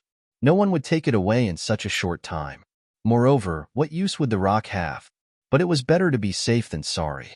What if someone took advantage of the fact that Zhang Xiaohua was not around and had evil thoughts about the worthless rock? The more Zhang Xiaohua thought about it, the more likely it was. She ran out from the back of the house and hurried out of the village. It was better for such a precious thing to fall into her purse first. Just as she ran to the front of the Zhang family's courtyard, she met the happy Zhang Xiaolong and the shy Lu Qian. Zhang Xiaolong was carrying a lot of things in his hands, but Lu Qian was walking behind him empty-handed. Seeing Zhang Xiaohua running quickly, Zhang Xiaolong could not help but ask, "Xiaohua, why are you running so fast? Come and help me carry the things." Zhang Xiaohua thought to herself, "The things I want to get are more valuable than yours. I don't have time." She said, "Big brother, I have something urgent to do. Why don't you let sister-in-law carry it?" Zhang Xiaolong said angrily, "Your sister-in-law is pregnant. How can she carry heavy things?" When Zhang Xiaohua heard this, she slipped and almost fell. She said, "Big brother, is it necessary? It's still so small. It's still early." As she said this, she used the nail of her little finger to show it. Lu Qian blushed and said with a kind of happiness, "That's right. I didn't feel it at all. Let me carry it." Zhang Xiaolong said in surprise, "So small? You saw it?" When Zhang Xiaohua heard this, she knew that she had said something wrong. She covered her mouth and said, "I didn't see it. I didn't see it. I just thought it was small." Then she said, "Forget it. I'm going. I'll be back in a while." After saying this, she ran away. Looking at Zhang Xiaohua's back, Zhang Xiaolong shook his head and said, "This child?" Lu Qian tugged at his sleeve and asked, "What happened to Xiaohua? His hair is so rough. He's already in his teens, but he still looks the same as when he was young." "Xiaolong, I don't think so. I think Xiaohua is quite mysterious." "Mysterious? How did you come up with this word? Think about it. Xiaohua went to Pingyang City with Xiaohu. Moreover, Xiaohu was the one who went to learn martial arts. Didn't I say that Xiaohua didn't practice martial arts?" Zhang Xiaolong nodded thoughtfully. Lu Qian continued, "But when I came back this time, I heard from my mother that he had just arrived at the entrance of the village. When he saw that my mother was about to fall, he immediately ran from the roadside to the entrance of the village. How far is that? How could he run there so quickly? It must be the qinggong that they were talking about. I remember that a few years ago, Hero 1 and Heroine Shui's qinggong weren't that fast. Zhang Xiaolong asked curiously, "Why haven't I heard about this from my mother?" Lu Qian smiled and said, "My mother was so happy at that time that she had forgotten about the strangeness of it. A few days ago, when Xiaohua was practicing martial arts, my mother was uneasy. When we were chatting, she mentioned this matter. I even used this to persuade her. Oh right, have you ever seen a person practicing martial arts for 9 days and 9 nights without stopping?" Zhang Xiaolong smiled bitterly and said, "I've never seen anyone from the Jianghu, and I don't know anyone who practices martial arts. How would I know?" Lu Qian smiled faintly and said, "Idiot. Even if you don't know anyone, what about the books that you read?" Zhang Xiaolong thought for a moment and said, "Qian, since you asked me to read, I've also read a lot of books. There are serious books, recreational books, myths and ghosts, and anecdotes of the Jianghu. But I've never seen anything like that." "Oh, that's not right. It seems that there are some myths that say that immortals who practice martial arts often go into closed-door training for months or even years. I've never seen anything like that in the anecdotes of the Jianghu." Lu Qian said, "You haven't read much. Some of the biographies that talk about the Jianghu sometimes talk about closed-door training for 1 or 2 days. But I don't think I've heard of 9 days and 9 nights. For such a long time, he would be thirsty to death. But you haven't seen Xiaohua come home. My mother let him eat, but his appetite wasn't as good as usual. Don't you think that this is very strange?" Suddenly, Lu Qian blushed and said, "Also, just now Xiaohua said that our boy is so small. Do you think that he can really see?" Zhang Xiaolong wanted to wave his hand, but his hands were full of things and he couldn't move them. He could only shake his head and said, "Forget it. Xiaohua can't be so godly." But the more he said, the weaker his voice became. Finally, he added, "Oh, maybe." Immediately, he said with certainty, "It's best if he can see.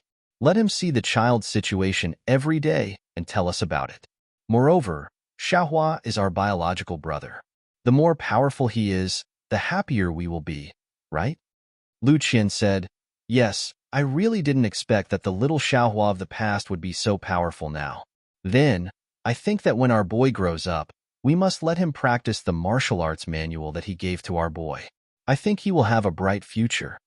Zhang Xiaolong laughed and said, "Why? Not letting him study and become a high-ranking official?"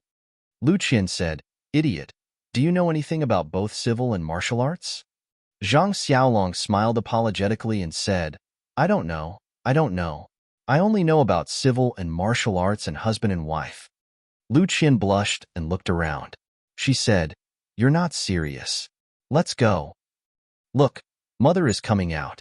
Fortunately, Zhang Xiaohua was not next to them.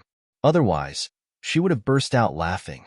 That day at the village entrance, she pulled her mother, but it was an unintentional act.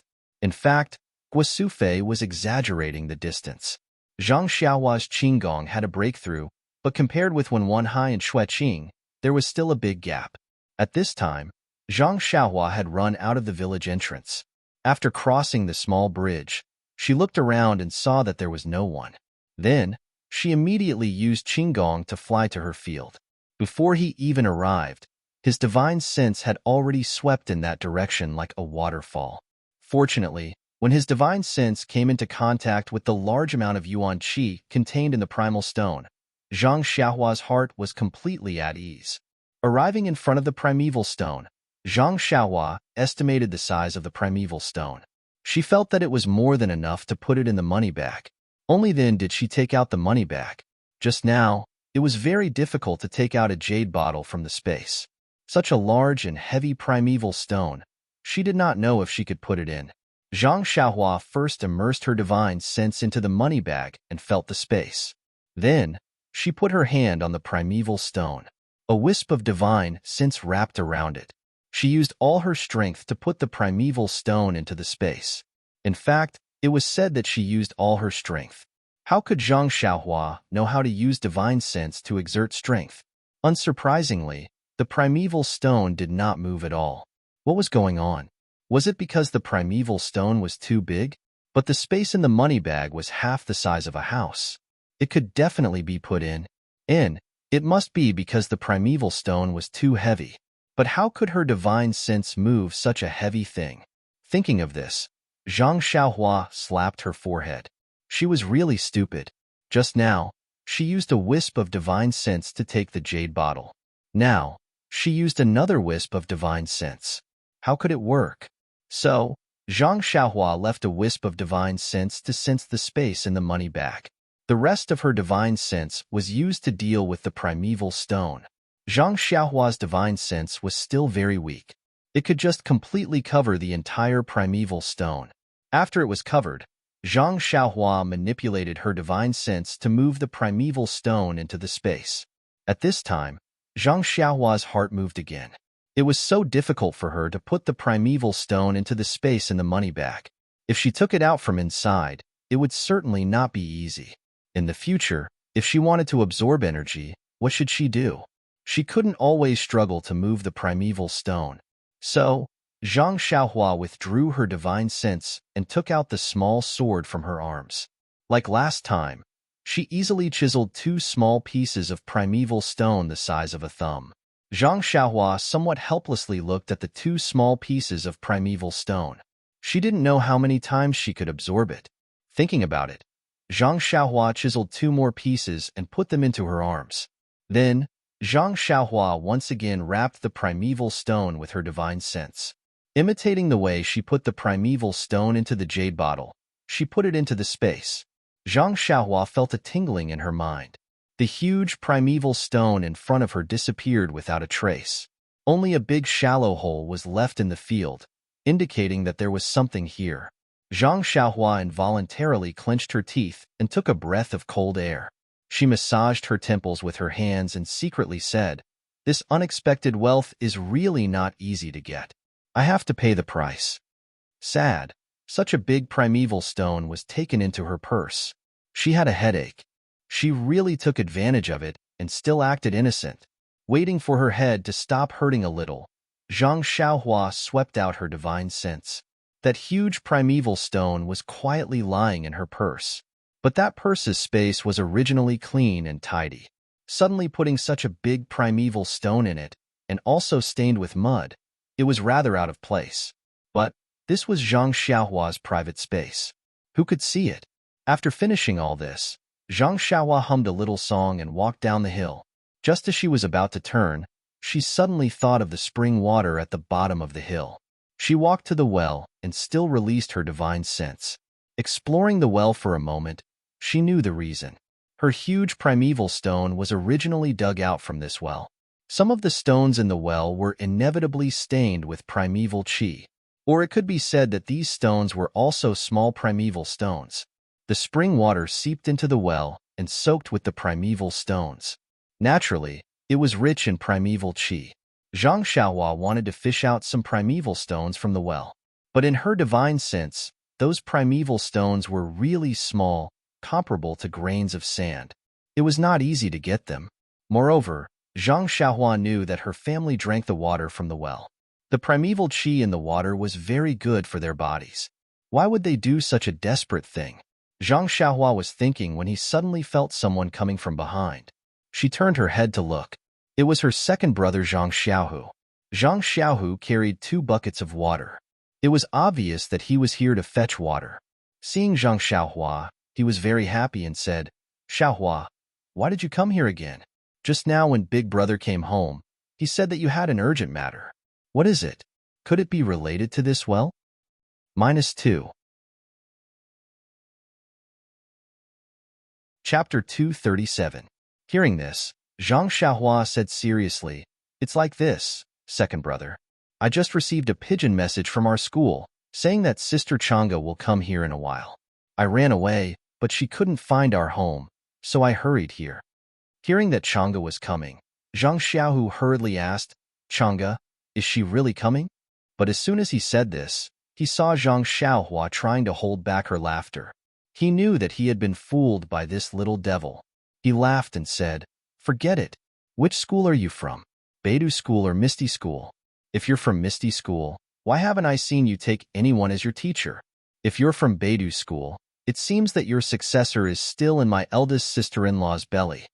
Seeing that second brother knew that she had been fooled, Zhang Xiaohua was not anxious. She said with a smile, I just didn't want to help my eldest brother carry things, so I made it up. Look at him. He carries everything by himself. My eldest sister-in-law is empty-handed. Why does she want me to carry things for him? Hee. Zhang Xiaohu laughed and said, You're wrong. Since you told mother and father this morning that my eldest sister-in-law is pregnant, she's now catching up with your status in the family. She's the first level of protection of our Zhang family. Not to mention carrying things. Even drinking water has to be poured by mother herself. Even if my eldest sister-in-law wants to get up, mother will stop her. You see, didn't you say that the well water is good for the baby? Mother made another water tank and asked me to carry more water home. Zhang Xiaohua shrugged and said, Anyway, we have to leave home in a while. My eldest sister-in-law can take my place. I don't care. But her position won't last long. Mother loves the house and its crow. When the baby is born, my eldest sister-in-law will be left behind. Oh, by the way, second brother, the spring water is better fresh. If it's left for a long time, it won't have any effect. You'd better not pick it.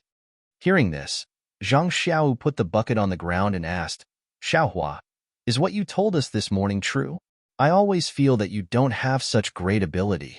Is the bull strength really so powerful? By the way, you've been practicing in seclusion for 9 days and 9 nights. To be honest, although I'm just a beginner in martial arts, when I was in the escort agency, I've heard a lot of things in Jianghu. Why haven't I heard of this? Zhang Xiaohua pondered for a moment. In fact, he didn't plan to hide it from his family. There was no harm in telling them. However, his second brother was a disciple of the Misty school. If he knew, it would be difficult. The Carefree Heart Sutra was definitely a treasure of the Misty school. If he secretly practiced it, even if Openg eventually investigated, his second brother wouldn't know about it. Perhaps he wouldn't be implicated. However, if he didn't report it, it would be a different matter. Thinking of this, Zhang Xiaohua said seriously, Second brother, everything I said is true. However, it's hard to explain the reason. Also, second brother, about me practicing for 9 days and 9 nights without sleep and rest, you should go back and tell father and mother. Don't tell anyone else. Some things are better left unsaid. Zhang Xiaohu looked at his brother who was maturing day by day. He smiled and said, You've already given your instructions. Father, mother, and Mr. Liu have already discussed it when you were in seclusion. When you went out just now, you warned us again. Even if you beat me to death, I won't say a word. Zhang Xiaohua looked at Zhang Xiaohu and didn't speak for a long time. In the end, he said, Thank you, second brother. Actually, I have some difficulties. Zhang Xiaohu smiled and interrupted him. He said, Xiaohua, you're my biological brother. I've watched you grow up. How could I not know what you're like? If you don't want to say it, then forget it. I won't force you. Then, he picked up the bucket from the ground and said, Let's go. Since you don't want to carry water, let's go home. Mother made that water jar for nothing. If it doesn't work, let her pickle vegetables. When the two returned home, Guosufei saw that Zhang Xiaohu didn't come back with water and frowned. After Zhang Xiaohua explained, Guosufei smiled and said, So it's like this. It's really good to have fresh water. In the future, let Xiaolong carry water 3 times a day. Our family's consumption will be changed to this well water. Zhang Xiaolong smiled bitterly. Zhang Xiaohua came out of closed-door training safely, and Lu Qian was pregnant. The Zhang family could be considered to have 2 happy events. Naturally, it was very lively at night. Mr. Liu usually ate at the Zhang family's house. Of course, he wouldn't miss out today. The whole family was full of joy and harmony. When it came to cooking, there were some problems. In the past, Lu Qian was the main chef and Guosufei was the assistant. Since the morning when she learned that Lu Qian was pregnant, Guosufei didn't let Lu Qian do anything. Of course, cooking was not allowed. Guosufei was used to cooking in the past, but it was extremely frugal. Now, the Zhang family could be considered to have more than 3,600 taels of silver. This was unimaginable in the past. Today, although it couldn't be extravagant, it couldn't be said to be simple. Therefore, the problem arose. How could Guosufei do it alone? Zhang Xiaohu and Zhang Xiaohua asked for help, but they were chased out by Guosufei. How could she bear to do it when she didn't come back for 2 years? When Lu Qian saw it, she just shook her head. Therefore, Zhang Xiaohua said to Guosufei, "Mother, it's better to let sister-in-law do it. In fact, the child hasn't formed yet. It won't affect anything. Moreover, isn't it good for the child to be more active? When her pregnancy becomes obvious in the future and it's really inconvenient for her to move, it won't be too late to let her rest. You're just a child. What do you know? When you're pregnant, you have to take care of yourself. Don't lose the child." Zhang Xiaohua's divine sense swept over Lu Qian. She smiled and said to her mother, "In fact, sister-in-law's child is already half a year old. It's already stable. Mother can let sister-in-law move around." Moreover, Zhang Xiaohua paused. Then, she said, "Sister-in-law's child is different from ordinary people. We don't know when it will be formed. Mother, you have to be prepared. You can't be impatient." "I see." Guosufei felt a little unprepared. "How long will it take?" Zhang Xiaohua said, "How would I know? Maybe a year and a half. Maybe 3 to 5 years is also possible. You can't let sister-in-law not work for 3 to 5 years. This? Guosufei didn't say anything. Lu Qian took the opportunity to step forward and said, "Mother, who cares how long it will take? We'll still live as usual. I'll work as usual.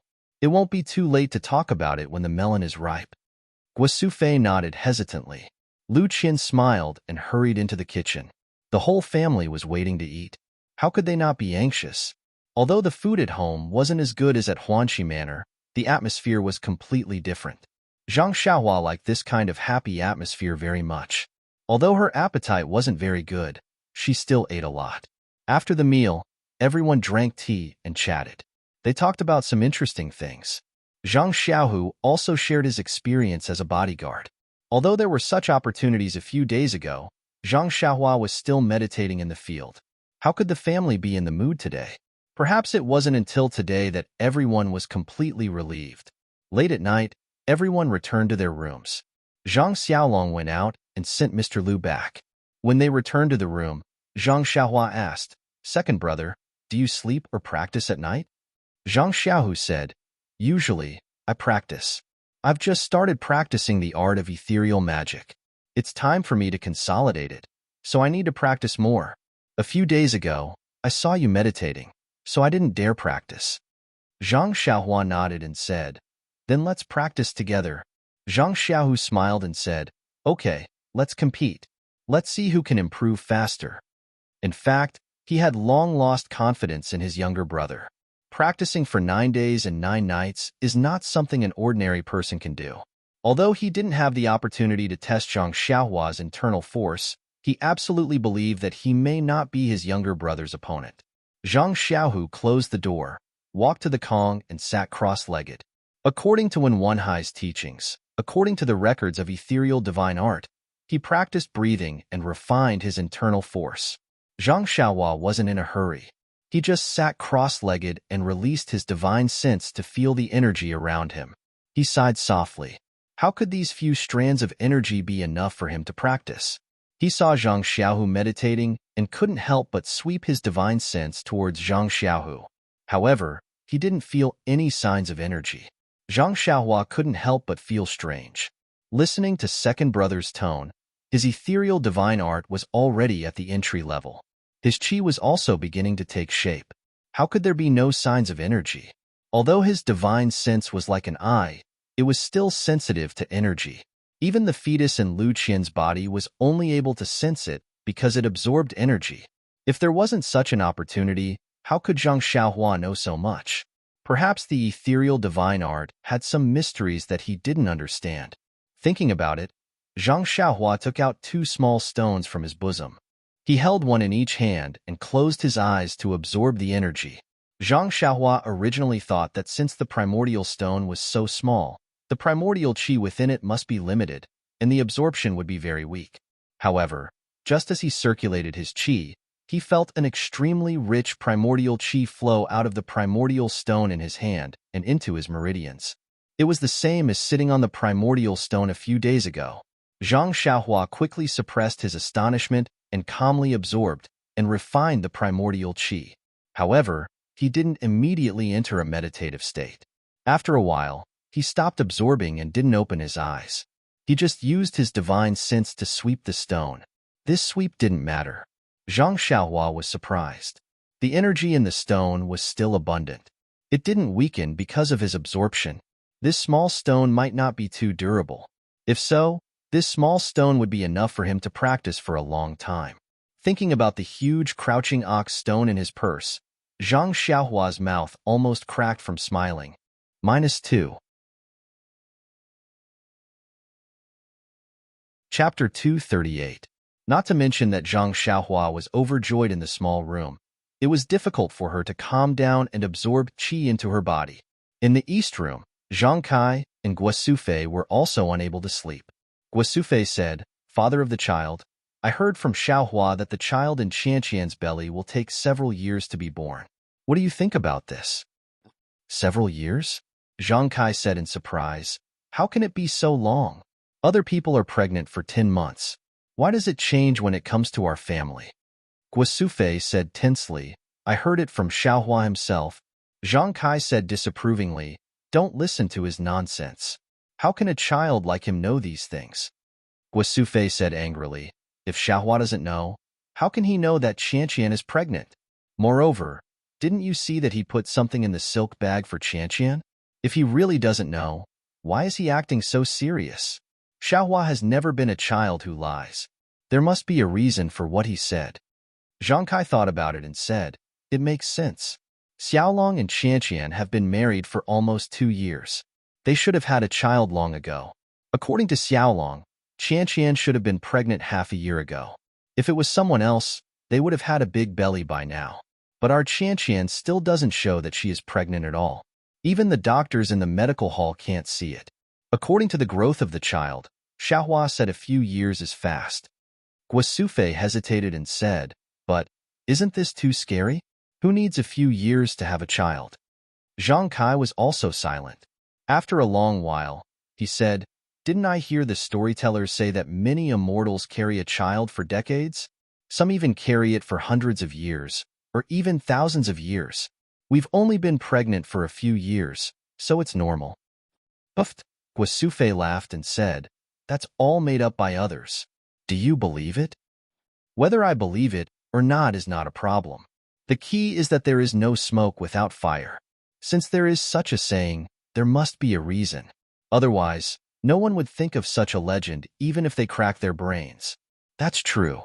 But even so, our Qianqian has been pregnant for such a long time. If others were to find out, who knows what they would say?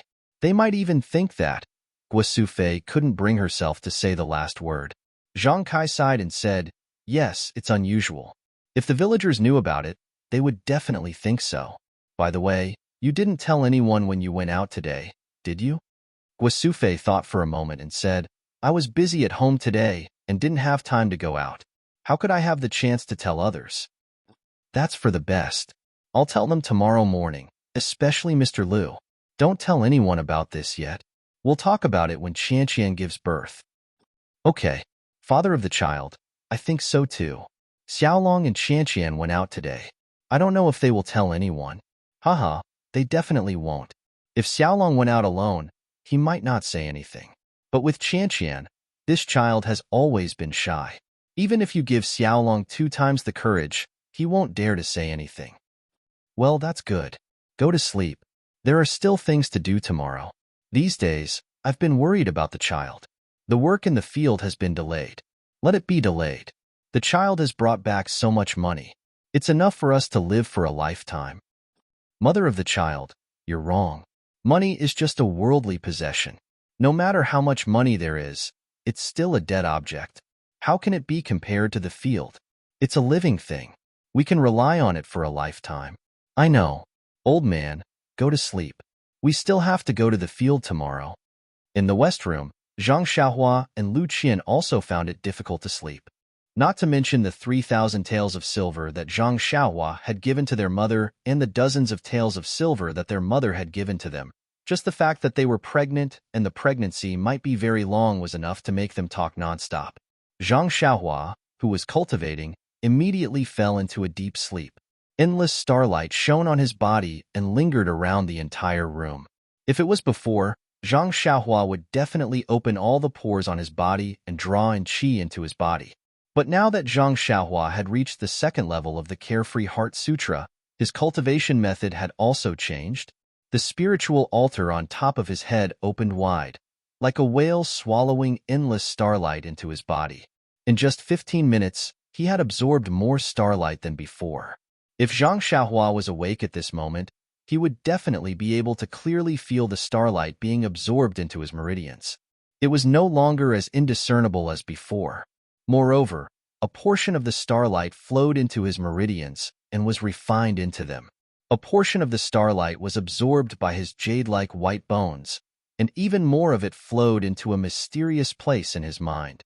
On the other side of the room, Zhang Xiaohu was also sitting cross-legged.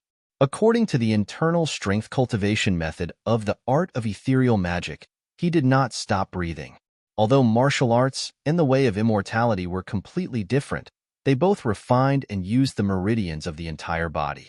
The meridians were ordinary. Zhang Xiaohu was now at the first level of the art of ethereal magic. From time to time, he would feel a warm current flowing into his forehead. Usually, he would only feel the qi of his internal strength and would not be able to truly draw in the warm current. But today was different. Zhang Xiaohua was cultivating in the room and had drawn in an endless amount of qi. This endless amount of qi had already filled the entire room. Although he was absorbing it like a whale, he could not use it all for himself. Zhang Xiaohu's body was also enveloped in a large amount of qi. Just as Zhang Xiaohu was thinking, he suddenly felt a cool qi seeping into his body from his forehead and flowing into his meridians. He could not help but be shocked, thinking that he had suffered from qi deviation. He opened his eyes and moved his hands and feet, but there was not the slightest bit of difference. Thinking that it was his own environment, he began to think again. But just as he entered a meditative state, the clear qi was still seeping into his body. Zhang Xiaohu did not dare to continue cultivating and got off the bed. At this time, the small room was filled with starlight, but starlight was the most mysterious and also the smallest. Even if the room was filled with starlight, it was not as brilliant as the night sky. It was just a layer of faint white light that could not be seen with the naked eye. Zhang Xiaohu got up and walked around the room for a while, but did not feel anything wrong. He only saw that Zhang Xiaohua was also sitting cross-legged, peacefully sleeping. He smiled. He originally wanted to put his little brother down and cover him with a quilt, but his hand stopped halfway. Looking at Zhang Xiaohua's posture, it was the posture of someone cultivating internal energy. It was difficult to guarantee that there was no zhenqi flowing in his body. If he casually disturbed him, it would inevitably affect his little brother's cultivation. Thinking of this, Zhang Xiaohu returned to the Kong bed. He closed his eyes and thought for a while, then lay down on the Kong bed, preparing to sleep. Today's cultivation was different from usual, and he did not dare to cultivate again. If he took a wrong path, it would be bad. But when he lay down, tossing and turning, he was unable to fall asleep. There was always a thought in his mind. He closed his eyes and thought that there was qi coming from the sky. Of course, it was because there was no qi that he thought about it. But today, there was such an opportunity. There was actually qi coming from his forehead. Was this a blessing or a curse? Zhang Xiaohu faintly felt from the bottom of his heart that this was definitely a great opportunity. It was definitely beneficial without any disadvantages. After thinking for a while, Zhang Xiaohu sat up on the Kong bed with a hu sound. If there was a blessing, then it was not a curse. If there was a curse, then it could not be avoided. If it was really a great opportunity, then his hesitation would cause him to miss it. Immediately, Zhang Xiaohu had a plan. He sat down cross-legged and began to use the Heart Sutra of the ethereal divine art. He continued to think. Sure enough, the threads of cold qi continued to seep from his forehead, flowing into his meridians. Some of it also flowed into a mysterious place in his mind. Zhang Xiaohu was not like Zhang Xiaohua. He did not go through a systematic internal force study.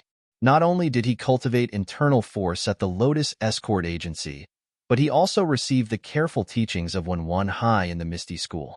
Regarding the nourishment, refinement, and transportation of zhenqi, he had a lot of experience. When the threads of starlight seeped into his forehead, he tried to control the starlight and integrate it into his zhenqi. Unfortunately, the starlight was not under his control. After it flowed into his meridians, it flowed forward along the meridians. The more it flowed, the less it became. It was only because the starlight on his forehead continued to seep into his meridians that the cold stream was able to maintain its flow in his meridians and did not disappear. When the cold stream had completed a full cycle and reached the starting point, there were only a few threads left. They mixed with the cold stream that entered later and continued to flow. Zhang Xiaohu was a little anxious. He thought that his internal force control was not good enough, and that the cold stream could not enter his dantian and become his zhenqi. In reality, the starlight had already integrated into the meridians of his entire body. It was refining and integrating with his meridians. It could be said that his meridians were undergoing earth-shattering changes. This change would allow him to have a higher starting point in his internal force cultivation in the future. It would be difficult for others to catch up with him. If it was really as Zhang Xiaohu thought and was only refining it into internal force, then it would be neglecting the essentials and pursuing the trifles. At this time, Zhang Xiaohu did not know about this. He just kept on urging his heart technique, wanting to retain the starlight and not let it disappear. After an unknown amount of time, Zhang Xiaohu did not know how many times he had urged his heart technique. The starlight in his meridians was still only a faint wisp, just enough to flow through his entire body. At this time, suddenly, Zhang Xiaohu felt that his forehead no longer had the cold stream seeping into it. Correspondingly, the cold stream in his body only circulated one cycle before completely disappearing. Before Zhang Xiaohu could investigate the situation of his meridians and the changes in the zhenqi in his body, he heard the sound of Zhang Xiaohua on the Kong beside him getting up. Zhang Xiaohu opened his eyes and saw Zhang Xiaohua tiptoeing up from the Kong. She stretched, carefully opened the door, and walked out. Zhang Xiaohu's heart moved. Could it be that the cold stream on his forehead was related to his brother? Otherwise, when his brother got up, the cold stream would disappear. Suppressing the urge to get up, Zhang Xiaohu still silently used his heart technique to check the situation of his cultivation last night. In his dantian, the pitiful amount of zhenqi did not increase at all. Checking his meridians, there was also no change. Zhang Xiaohu could not help but feel a little disappointed. It seemed that his hard work last night was in vain. With a wry smile, Zhang Xiaohu also got up, opened the door, and went out. -2. Chapter 239. Working at sunrise and resting at sunset. This was the life of a country bumpkin. Zhang Kai and Zhang Xiaolong were no exception. These days, because Zhang Xiaohu and Zhang Xiaohua had returned home, it had affected the work at home. Now that everything at home had settled down, it was time for life to return to its original path. After eating, Zhang Kai and Zhang Xiaolong took hoes and other things and prepared to work in the fields. Zhang Xiaohu and Zhang Xiaohua also rushed to help. Zhang Kai said with a smile, "There's nothing to do in the fields now. We're just going to take a look at the fields and hoe the weeds. The end of autumn is coming. You should rest at home. It won't be too late for you to help in a few days when the autumn harvest comes." The two of them wanted to snatch the farming tools several times, but they were stopped by Zhang Kai and Zhang Xiaolong. Seeing that they couldn't resist their father and brother, they didn't insist and watched them go to the fields. The two of them sat in the small courtyard, quietly watching their mother and sister-in-law busy. They suddenly felt somewhat out of place and didn't know what to do now. The two of them thought of practicing martial arts at the same time. But if they practiced martial arts, why did they come home? Wouldn't it be better to practice in Misty School? At this time, Zhang Xiaohua said, "Second brother, we don't have anything to do at home. Why don't we go to the city and have a look? Although Lu Town is the closest town to our home, I haven't really explored it." Zhang Xiaohu's eyes also lit up. He said, "You're right. We can take this opportunity to visit young Master Li's family and tell them that we're safe. We can also see if they have anything to say or bring back." Zhang Xiaohua said with a smile, "That's right. I was about to say the same thing." Li Jinfeng had visited the Guozhuang house during the New Year, and Guo Sufei had a very good impression of him. When she heard that he had taught her son how to read and read, she was even more delighted. She took out some money from her bosom and urged Zhang Xiaohua to buy more gifts for him. Zhang Xiaohua smiled and accepted the money. The two led their horses out. Before they left, Guo Sufei specifically told them to hurry back. If they were invited to stay for dinner, they had to return to the Guozhuang house after dinner. The two of them naturally agreed. Once they were out of the village, the two of them swung their stirrups and mounted their horses. They galloped towards Lu Town. In the time it took to eat a meal, Lu Town was in sight. At this time, the sun was already high in the sky. The sun was gradually getting hotter, and there were more people on the official road. The two brothers couldn't help but slow down their horses and slowly enter Lu Town. They hadn't been to Lu Town for 2 years. The two brothers looked around and found that there weren't many changes. Even the square where the opera was held during the new year was still the same. However, there were many hawkers and footmen hawking their wares in the square. It was very lively. In a corner of the square, there was even the sound of a gong. It must be a juggling show. When Zhang Xiaohua heard the gong, he didn't want to move. He liked to watch juggling shows since he was young. How could he not go and join in the fun when there was such a beautiful thing in front of him? Before Zhang Xiaohua could reach them, the place where the juggling was taking place was surrounded by a crowd of onlookers. Zhang Xiaohua was short, so of course he couldn't see them. Moreover, he was leading a horse, so he couldn't just go in. Zhang Xiaohua looked left and right.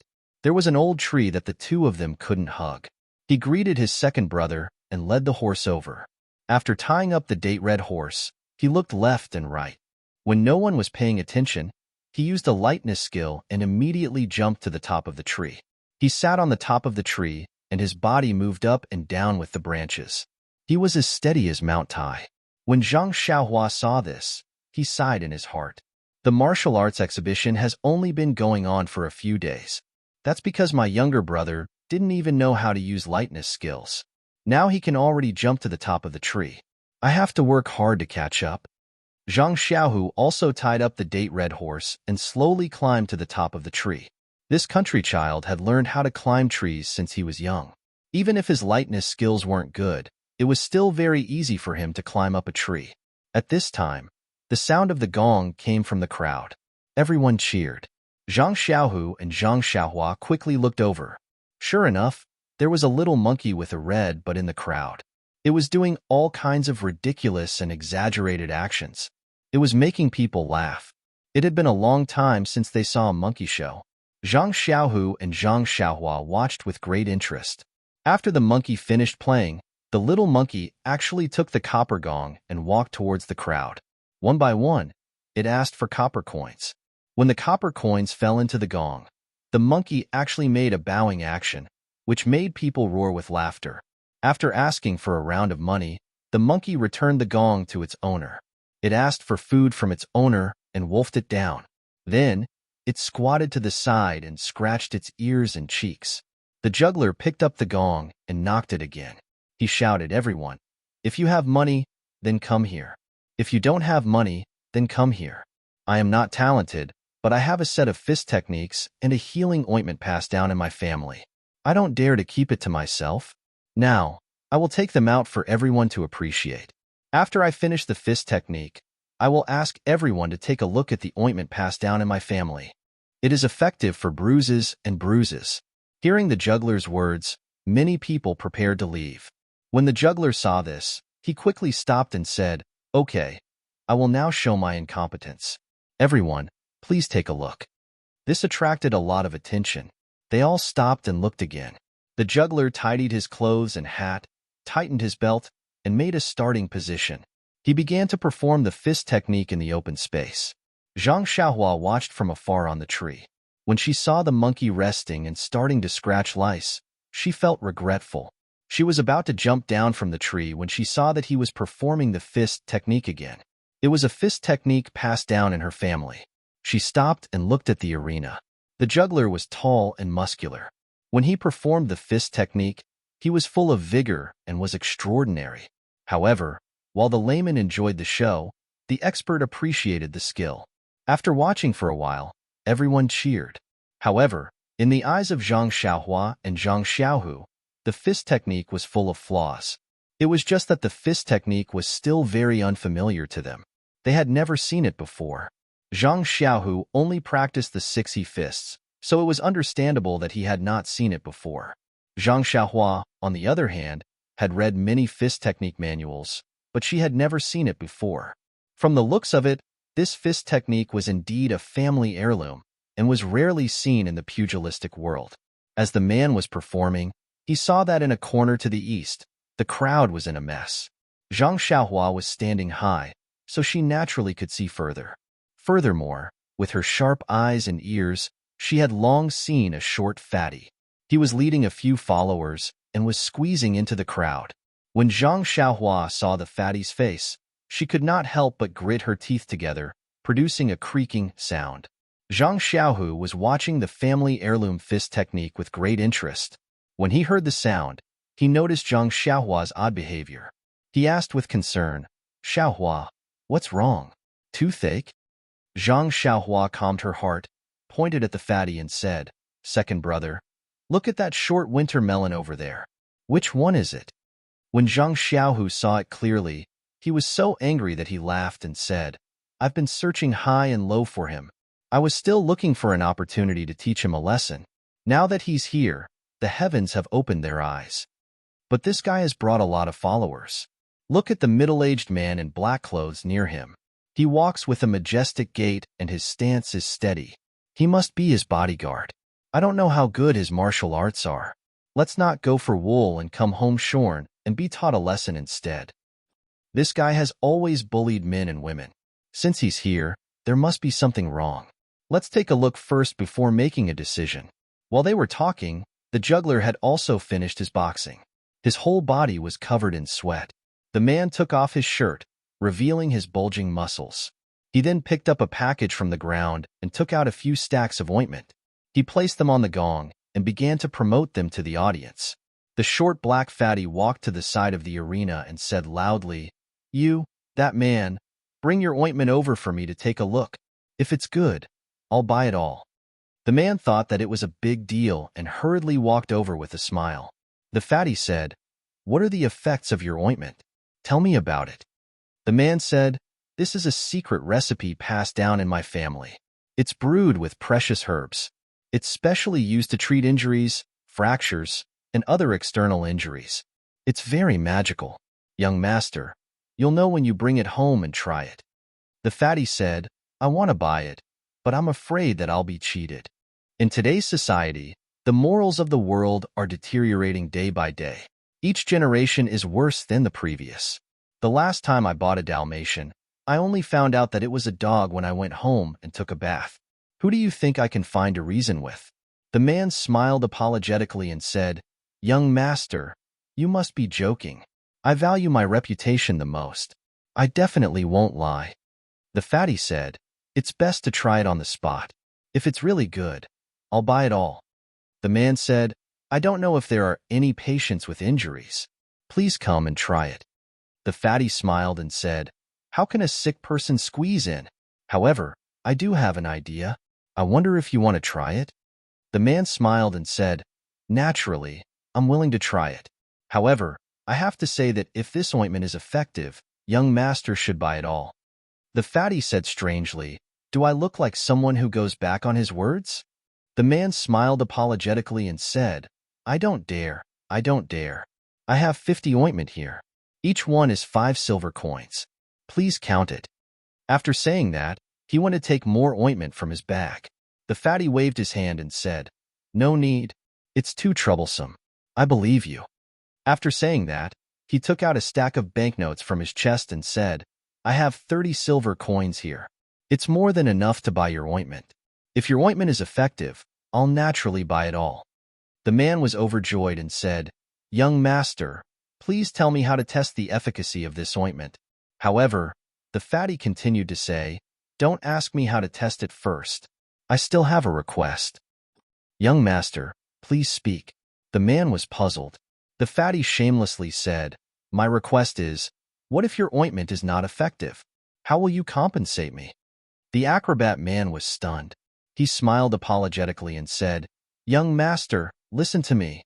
If this ointment is ineffective, I naturally won't dare to take a single coin from you. How can I compensate you? -2. Chapter 240. The fat man said, "Why don't you compensate me? I came here to buy medicine, so I naturally have my own intentions. If you sell fake medicine, then wouldn't you be deceiving my childish heart? Leaving an indelible shadow on my path of growth? This is a problem that will affect my entire life. Do you think I won't take it seriously? Can I not compensate you for mental damage?" Zhang Xiaohua watched from afar and couldn't hear clearly. Otherwise, wouldn't she have fallen from the tree? However, Zhang Xiaohua came down from the tree and slowly squeezed into the crowd. She wanted to see what the fat man was up to. When the man heard this, he couldn't help but bitterly say, "Sir, please spare my life. I only have a few coins of silver on me. My entire fortune can't compare to your 30 taels of silver. How do you want me to compensate you?" The fat man laughed and said, "It seems like you are selling fake medicine. If your medicine is not fake, then why don't you dare to agree to my conditions?" The man looked around and saw that the crowd was quite far away from them. He knew that he was in trouble and sincerely said, "Sir, my medicinal plaster is real. My ancestor was a doctor from a famous sect and passed down this prescription. This little one has traveled north and south for many years and relied on this medicinal plaster. I have never seen anyone smash my stall. Sir, please rest assured." When the fat man heard this, the smile on his face became even wider and said, "Since your medicinal plaster is real, why don't you dare to agree to my conditions? Since you don't dare to agree to my conditions, then your medicinal plaster is fake." The man defended himself and said, "Sir, what kind of reasoning is this?" The fat man laughed sinisterly and said, "Naturally, it is my reasoning. If you don't agree to my conditions, then this medicinal plaster is fake and I will smash your stall." The man helplessly said, Okay, I will listen to sir. However, this little one doesn't have 30 taels of silver in my entire fortune. We need to talk about it in advance." The fat man rolled his eyes and said, "This is easy. Just put your prescription on the table." You. The man was so angry that he laughed and said, "So sir has such thoughts. Sir, you are smart. Originally, I wanted to play with you. It was you who reminded me." The fat man laughed and said, "However, if your medicinal plaster is not effective, then what use do I have for your lousy prescription? And if your medicinal plaster is effective, how can your prescription lose to mine?" The man thought about it and felt that it made sense. He became bold and his tone became louder as he said, "Sir, this little one agrees. I just don't know how you will test it." When the fat man heard this, he was overjoyed. He also looked around and loudly said, "Sir, you have seen and heard. This hero wants to make a bet with this young master.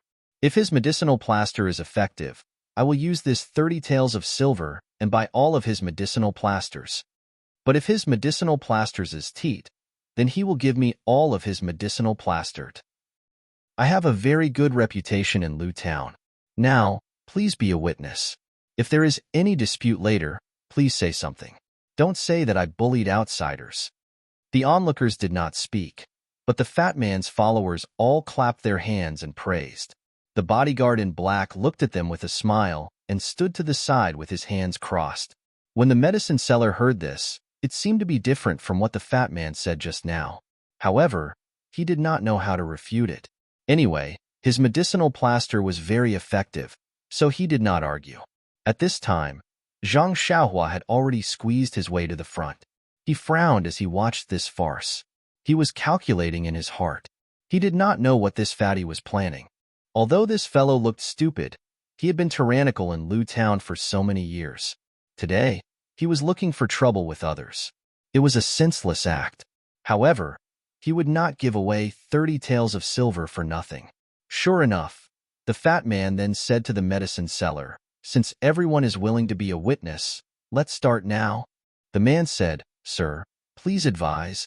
The fat man smiled and said, well said. As long as we break your leg and apply the ointment, we'll see if it can reconnect your leg. Then we'll know if the ointment is effective or not." You? The man pointed at the fat man. He was so angry that his fingers trembled. He said, "This is the method you said?" The fat man spread out his hands and said innocently, "Isn't this the method you asked me to say? What, you don't want to admit it? Or do you think your medicinal plaster is fake and don't dare to try it?" The man's face was livid. He bit his lips tightly and did not know what to say. The fat man clapped his hands and said, "Since you don't want to try it, then this medicinal plaster must be fake. Quickly give me the prescription. I still want to tease your monkey." After saying that, the attendant, who was observing the situation, immediately walked forward and picked up the rope tied around the monkey's neck, wanting to take the monkey away. Only then did the medicine seller understand that the fatty had taken a fancy to his monkey. As the saying goes, time breeds fondness. It was the same for animals. The monkey had been with the man for a long time. The man naturally did not want to let it be taken away. However, the situation was better than the man. Facing a bully with many followers, the man faintly had the intention to retreat. Unfortunately, the fat man did not want to end things here. He stretched out his hand and squinted his eyes. He said, "And the prescription of the medicinal plaster? If you don't take it out now, when will you?" The man's medicinal plaster was the real thing. The prescription was also passed down in his family. It was the foundation of the man's family. He definitely could not give it away. Thus, the man cupped his fist and said, "Sir, this little one is new here and is very presumptuous. If you like this monkey, please take it away. It has been with this little one for many years and is very intelligent. Please treat it well. In addition, this little one drifts in the Jianghu and relies on Gaoyu to make a living. Sir, please be magnanimous and make things convenient. If we meet in the future, it will be something to remember." The fat man was idle and looked for entertainment all day long. Today's matter was originally for the monkey. However, from the man's words, he felt that the prescription had some value. He had evil thoughts and wanted to get the prescription so that he could take credit in front of his father. Thus, how could he take the man's pleas to heart? The fat man said, "You man, why don't you ask around? My reputation in Lu Town has always been very good. Since I've said it, how can I take it back?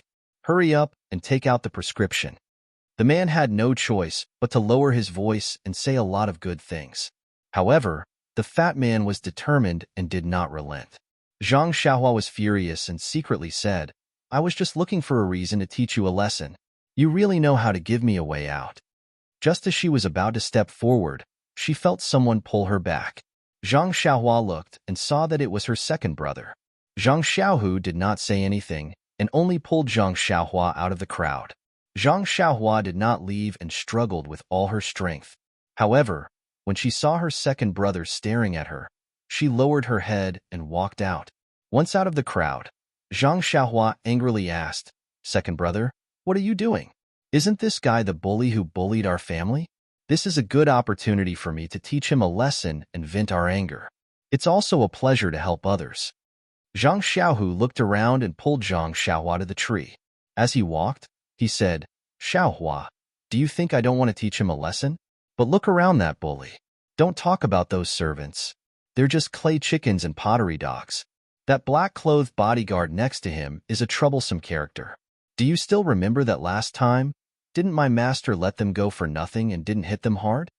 Then, Zhang Xiaohu continued, "Also, do you know why we didn't dare to spend all the banknotes in our family before?" Zhang Xiaohua said, "Wasn't it because we were afraid that people would come to our door and cause trouble? But now that we've learned martial arts, why should we be afraid of him? Moreover, you're also a disciple of the Misty School. How can you shrink your neck like this?" Zhang Xiaohu smiled and said, "Don't try to provoke me. Let me ask you, we're not afraid of you, but mother, father, big brother, and sister-in-law all live in the Guozhuang house. If they find us, how will you deal with them?" This, Zhang Xiaohua didn't know what to do. If it's because of our impulsive actions that bring disaster to our family, then the gains won't make up for the losses, Zhang Xiaohu said earnestly. Zhang Xiaohua thought for a moment, and her pupils suddenly shrank. She coldly said, "Second brother, that's also fine. If they find our family in the Guozhuang house, not to mention a disaster, even if they hurt a single hair on father, mother, brother, and sister-in-law, I'll kill my way to their door and exterminate their entire family." These words were full of murderous intent. If it were said by a Jianghu hero, it wouldn't be strange. However, Zhang Xiaohua had just entered the Jianghu, so how could she have such murderous intent? Zhang Xiaohu didn't understand.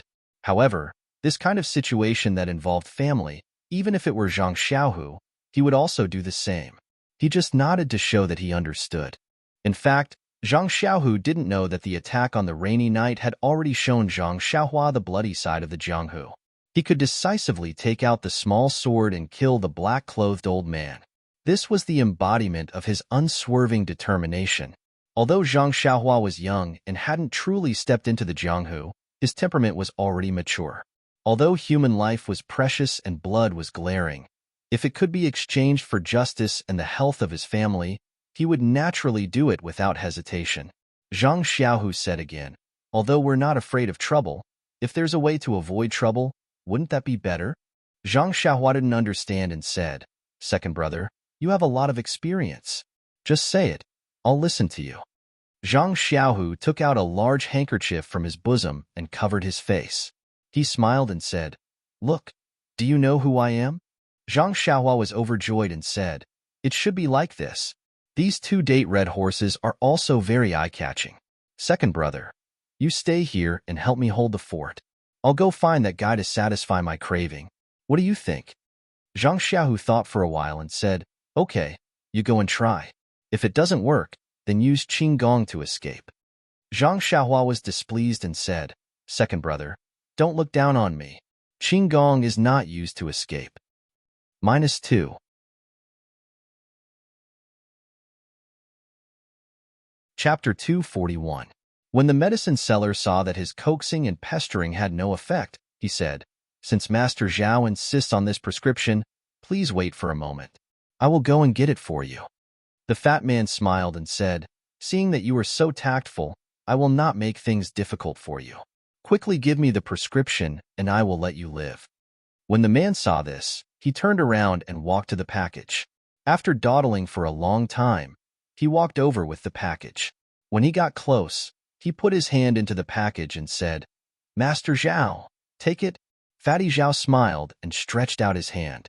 Who knew that the man would take out a sharp dagger from the package and stab at his heart? Fatty Zhao was in the middle of a beautiful dream. He did not expect that danger would flash in front of his eyes. He was immediately frightened, and his face turned ashen. He did not know how to dodge. He covered his head with his sleeve and shouted, "Fu Gue, quickly come and save me." Who do you think Fu Gue is? It was the leader of the servants. At this moment, he was commanding his subordinates to make the monkey do somersaults. In fact, it was not that he was not doing his job. It was just that when he saw that the man was only begging for mercy, he thought that he was the same as the victims he met in the past. There was no challenge at all. Therefore, he left his master and came to have fun. At this time, he heard the fat man's cry for help. When he looked up, the man had already rushed to the front of the fat man. The dagger flashed and blood splattered. When Fu Gue saw this, his liver and gallbladder were torn apart. He complained in his heart. He could not watch over the fat man for a while, and such a thing happened. Not to mention the fat man losing his life. Even if he lost a hair, he would lose a layer of skin. Looking at the fat man's towering figure, Fu Gue complained in his heart, "Young master, you should hide first." When a person was in a critical situation, who would not have a natural reaction? When others saw the life-threatening dagger, they might have screamed and dodged far away. At the very least, they would have jumped to the side. However, Fatty only covered his eyes. Out of sight, out of mind. He was like an ancient animal called an ostrich. It only buried its head in the sand, but its butt was raised high up in the air. When the man saw that the fatty didn't dodge, he was both surprised and happy. He was surprised because he originally had a backup plan. He took out the dagger to scare the fatty away so that he could find a way out and escape. No one wanted to have their hands stained with blood. He was a fugitive, but this fatty didn't dodge. Wasn't that just pushing him to his death? Once he took out the dagger, regardless of whether he could injure the fatty or not, the authorities would not let him off. He was happy because this fatty was really too much of a bully. He had no choice but to take out the dagger. The hateful fatty was right in front of him. He just had to stretch out his hand, and he would be able to vent his feelings and vent the humiliation just now. Therefore, when faced with the fatty who reacted faster than others, the man's dagger hesitated for a moment. However, in that moment of hesitation, the opportunity slipped away. The fatty seemed to have been pulled by a rope, and he instantly retreated. When the man realized what was going on and wanted to chase after him, a black-robed man suddenly appeared in front of him. The fatty came out to bully people. Naturally, he didn't rely on wealth alone. He needed a bodyguard, and this person in black was one of them. Just now, when the man suddenly took out the dagger, the person in black was also caught off guard. He immediately rushed over, but the dagger was already close to the fatty's body. He might not be able to kill the fatty. Fortunately, the man hesitated for a moment. He barely managed to reach behind the fatty and reached out to grab the fatty's collar, pulling him out of danger. When the man saw the person in black blocking in front of him, he knew that today's matter would not be settled peacefully. He didn't say anything and stabbed his head. When the person in black saw this, he didn't dare to be careless. He dodged while drawing his sword from his waist and fought with the man. As the saying goes, the shorter the weapon, the more dangerous it is. The dagger was already at a disadvantage against the sword. Moreover, the black-clothed man seemed to have a wealth of fighting experience. His martial arts were obviously superior to the man's. The man's several attacks did not pose any threat to the black-clothed man. Instead, the black-clothed man's sword left shallow scars on his body. It wasn't that the person in black couldn't seize the opportunity. It was just that his duty was to protect the fatty's safety. When the fatty bullied others, he only treated it as watching the show. The man who sold the medicine was obviously a person of the pugilistic world. The person in black wanted to protect him and didn't want to hurt his life. At this moment, the frightened fatty once again commanded loudly, "Master Son, stab him to death. Stab him to death with one sword.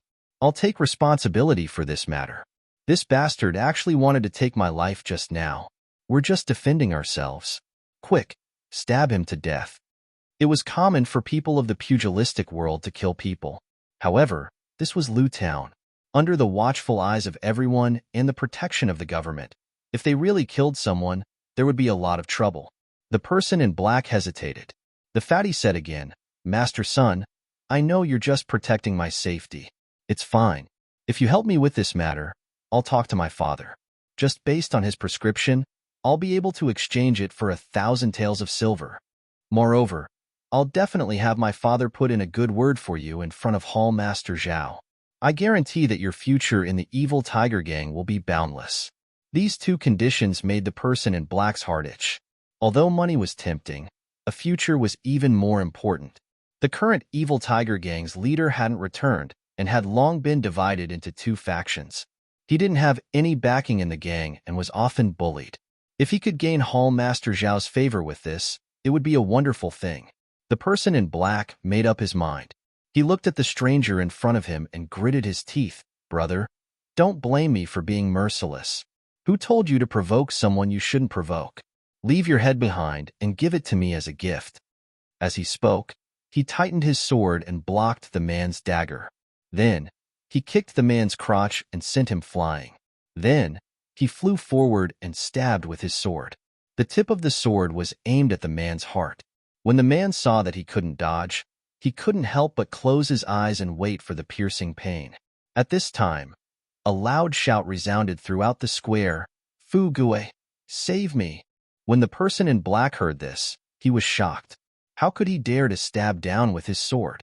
He immediately turned around and looked behind him. In the place where the fat man had been standing, there was a young man who wasn't very tall and looked somewhat weak. He had his face covered and was standing there. A servant was being stepped on by him. The others were a bit further away and looked in horror. The young man was holding the fat man in his hand. Fatty Zhao was being held upside down by the young man by the neck. His feet had long since left the ground, and he was constantly kicking.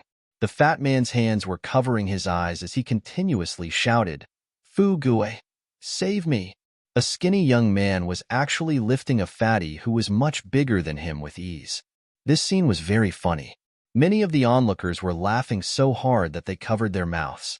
The black-robed man was shocked, but he didn't dare to move forward. The fatty was caught, and as long as the other party exerted some force, the fatty's life would be taken. How could he dare to move? The fat man was still struggling and shouting. The young man frowned and lifted the fat man up with one hand. Then, he raised his other hand and slapped the fat man's face 4 times. The fat man's face immediately swelled up. The fat man let out a miserable scream and spat out a few teeth. He couldn't shout anymore. It was unknown whether it was because he had been beaten senseless or because of the pain in his mouth. The person in black frowned and said, "Brother, I am the evil tiger gang's Sun Yiding. I am this young master's bodyguard. I don't know why brother has come. You might as well say it. As long as I can agree, I will take care of it." The masked young man didn't say anything. He pointed at the man behind Sun Yiding. Sun Yiding understood, and his heart relaxed. Since this young man saw injustice on the road, it would be easy to deal with. As long as the fat man's life wasn't harmed, he was willing to agree to any conditions. Thinking this, he left the man's side. Seeing this, the young man nodded slightly. Then, he did something that others didn't understand. That was, he randomly touched the fat man's clothes. The fat man's clothes were all stuffed into his own clothes. Then, he glanced at Sun Yiding, who was walking over, and smiled. He lifted the fat man up again and pointed in another direction. Sun Yiding was baffled. However, the young man's next action immediately made him understand. The young man kicked the fat man's thigh. The fat man screamed and stopped breathing. Like a ball, he was kicked by the young man in the direction he had just pointed. Sun Yiding didn't dare to be negligent. He quickly ran towards the fat man who was flying in the air. Fortunately, the direction the young man had pointed at wasn't too far away from Sun Yiding. Moreover, the fat man was kicked high up in the air. When Sun Yiding arrived, he was just in time to catch him. Sun Yiding caught the fat man and quickly put his hand next to his nose. Seeing that he was breathing, he was relieved. Then, he gritted his teeth and turned his head, glaring fiercely at the young man. However, when he saw everything in front of him, the hatred in his heart immediately melted away like snow being poured by boiling water. The young man didn't leave in a hurry and didn't do anything.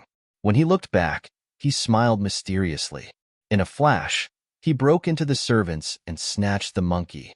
Then, in a flash, he flew to the side of the bundle like a big bird and reached out to pick it up. Finally, he slowly walked to the man's side and threw the monkey and bundle to the man. He didn't say anything and signaled him to take it. The man didn't know what was going on. First, he carried the bundle. Then he took the monkey and was about to thank his benefactor. The young man did something that surprised everyone. He took a big stride forward and grabbed the man's arm. Then, with a tap of his foot, he soared into the sky. His body paused in the air for a moment. Then he changed direction and pounced towards the big tree beside the square. When his body landed on the tree, he jumped up and down again and pounced towards the houses beside the tree. Then, with a few jumps, he disappeared. From beginning to end, the man in his hand was as obedient as a baby. He was as light as a baby. This kind of orderly, without the slightest bit of chaos, and open conduct caused everyone present to be dumbstruck. For a long while, they were unable to say anything. Only in a corner far away, Zhang Xiaohu had a smile on his face. He led the 2 date red horses and quietly left. -2. Chapter 242. After the time it takes for half an incense stick to burn, the deathly silent square became noisy. Everyone who came back to their senses hurriedly left with excited expressions. Nonsense. Once this hero left, the square would be the world of the Zhao clan. Who would be stupid enough to stay and look for trouble? Didn't you see that the Zhao family's young master was dealt with? Maybe they were looking for someone to vent their anger on. But how could the Zhao family have the slightest spare time to care about this? A group of servants, represented by Fu Guo, immediately surrounded them and expressed their concern and loyalty. Sun Yiding put the fat man down and carefully examined him. He was both happy and worried. He was happy that the fat man's life was not in danger. The hero was merciful. He was worried that the fat man's thigh was broken. He might have to use crutches for the rest of his life. No matter what, he did not do a good job as a bodyguard. He would be punished when he returned. Sun Yiding sighed. He let Fu Gue carry the fat man and hurried back. Before he reached home, Master Zhao had already received the news and personally brought people to welcome him. Seeing his son's miserable state, he felt like a knife was being twisted in his heart. He fiercely glared at Sun Yiding and ordered the servants to put the fat man on the carriage. He also ordered people to quickly invite the evil Tiger Gang's hall leader Zhao and Lu Town's famous doctor. Not long after, hall leader Zhao and the doctor arrived. The doctor was led to the inner hall to treat the injury. Hall leader Zhao was invited to the central room to serve tea. Master Zhao impatiently said, "Brother Zhao, you have to help me. I'm looking for someone who is famous in Lu Town. Although my son is unbearable, I couldn't bear to slap him since he was young. You didn't see how badly he was beaten. I couldn't help but cry." Hall Master Zhao took a sip of tea and said, "Old Zhao, we're relatives, so there's no need to speak like we're strangers. You've been very close to our evil Tiger Gang for so many years. Even if I can't make the decision, I'll definitely ask the gang leader for instructions and give you justice."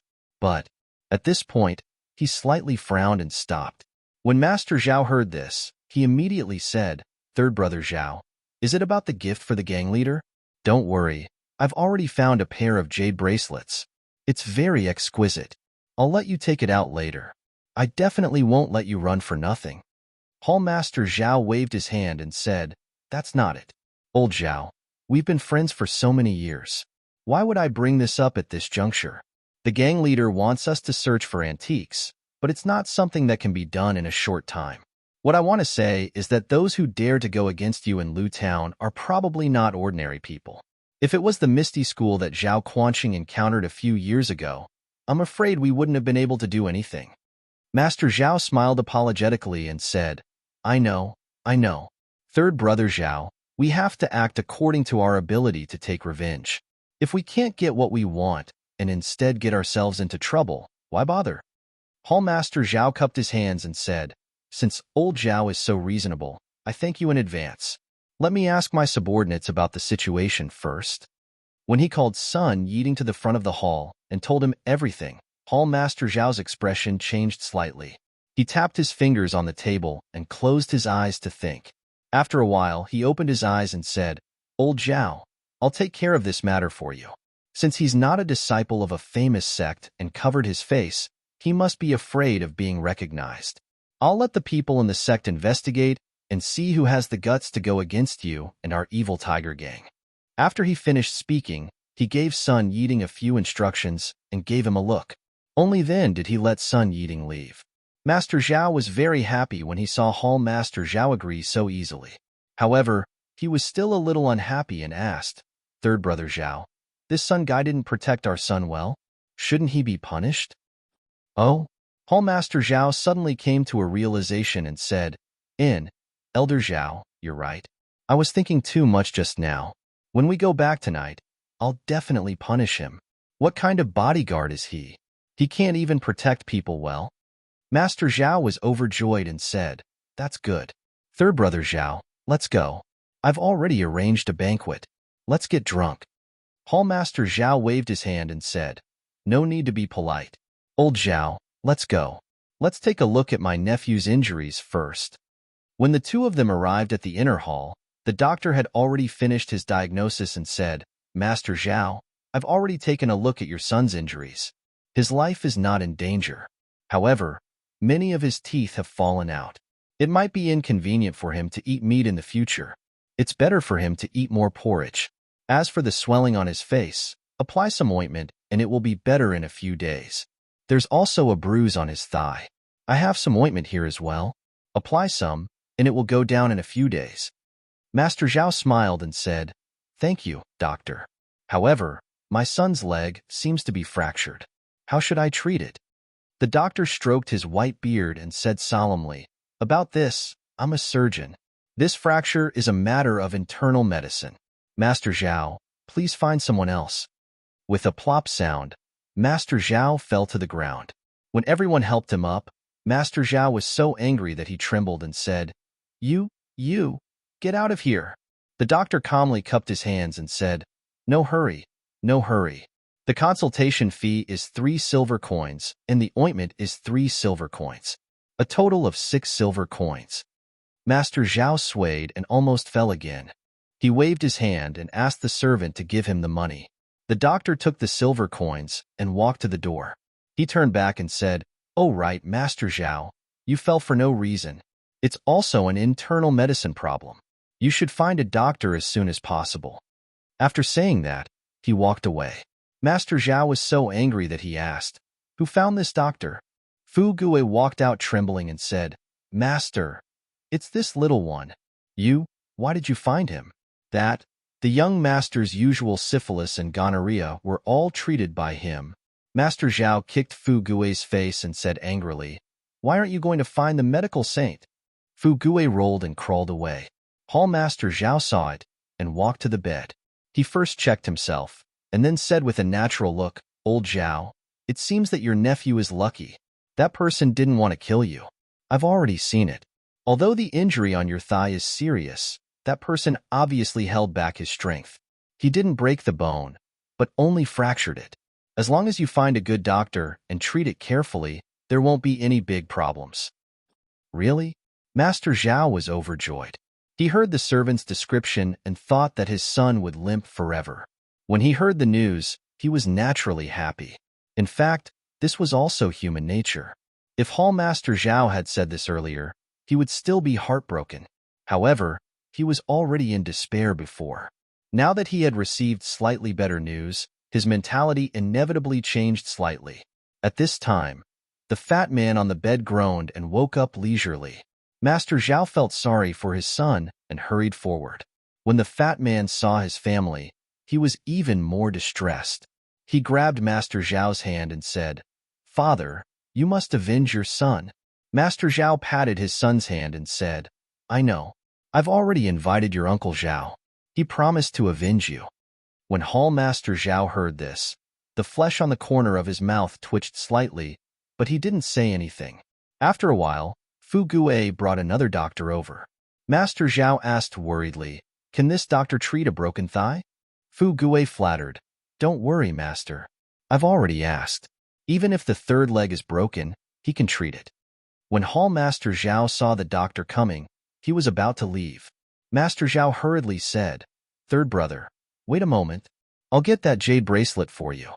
Master Zhao was about to leave when he heard the fat man scream, "Father!" Master Zhao hurried back and asked, "Son, what's wrong? Does it hurt?" The fat man groaned and said, "Well, father, your son did something wrong. Now I'm telling you. I hope you won't be angry." Master Zhao had a bad feeling and asked, "Tell me, what's the matter? If it's not big, I'll let you go." The fat man said softly, "About that, father, the pair of jade bracelets you put in the study room. Your son took it out today to show off to others. But what?" Master Zhao asked anxiously. "But when I was caught just now, it was snatched away from my arms. You unfilial son." Master Zhao reached out and was about to hit him. When the fat man saw this, he immediately moaned loudly. Master Zhao's hand stopped in the air, and he couldn't bear to drop it. When Hall Master Zhao saw this, he smiled and said, "Old Zhao, it's fine. There's still a long time left. You can slowly search for it. That jade bracelet might not be able to catch the sect leader's eyes." Master Zhao smiled bitterly and said, "Third brother, that's the only way. Today, I've made third brother come here for nothing.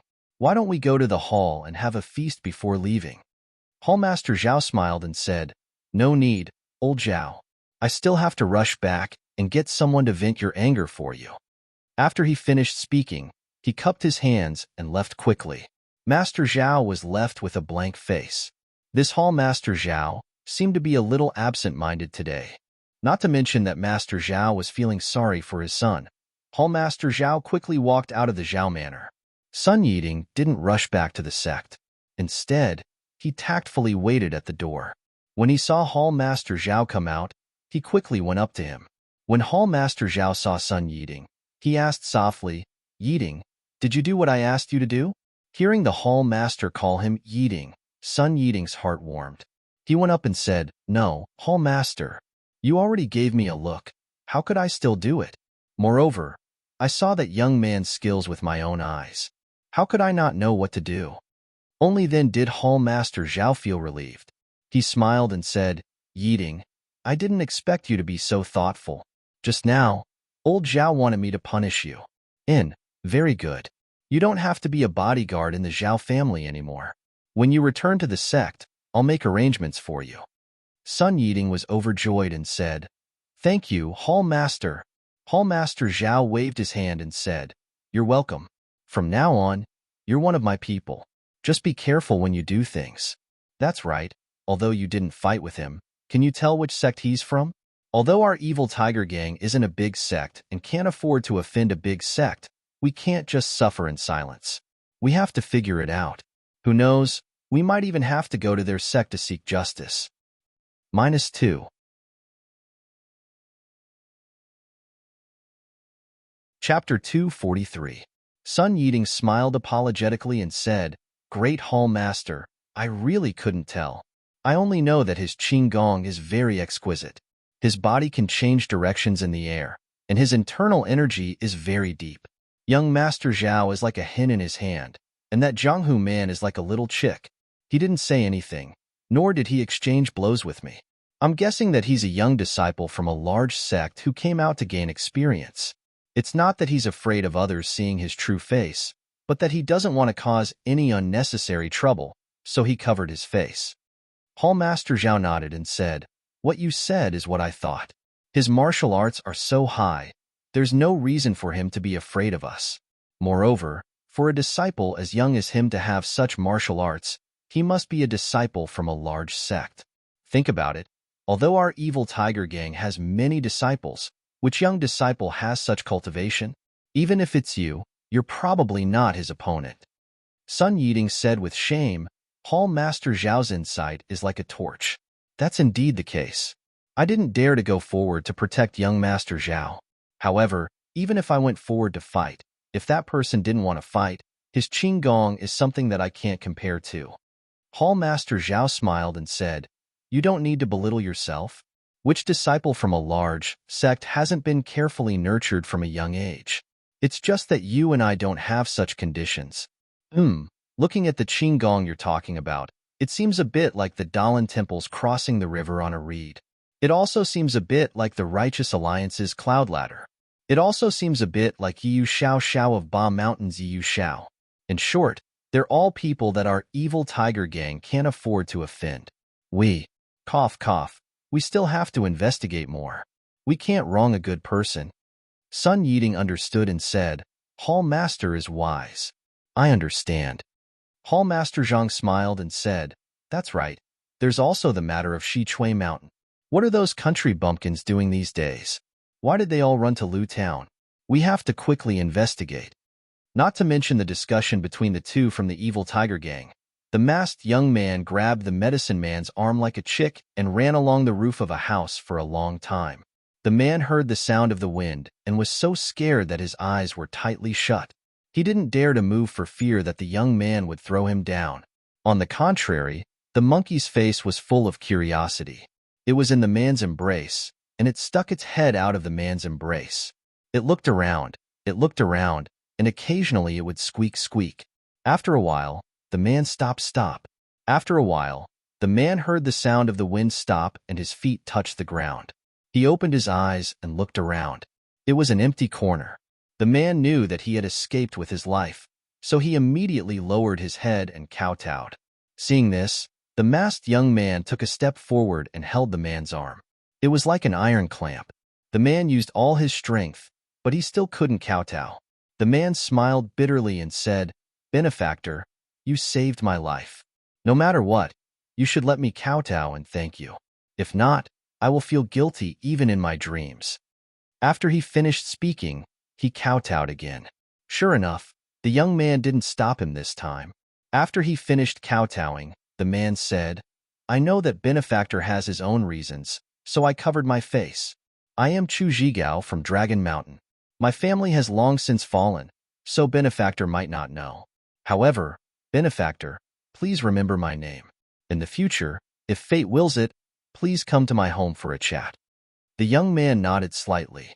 Then, He took out a pile of things and placed them in front of Chu Zhigao.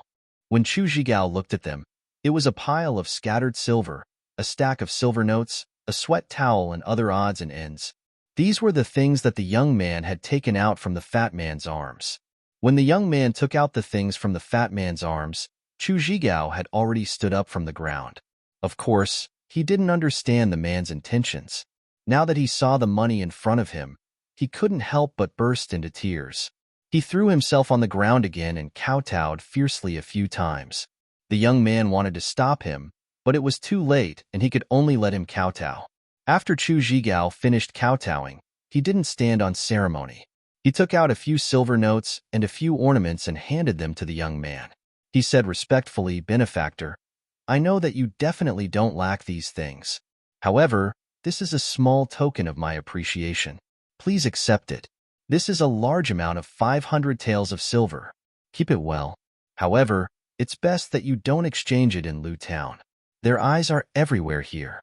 You may not be afraid of causing trouble, but isn't it best if you don't have trouble? The nearby Maple Leaf Town, Treasure Town, and the slightly further Pingyang City are all fine too."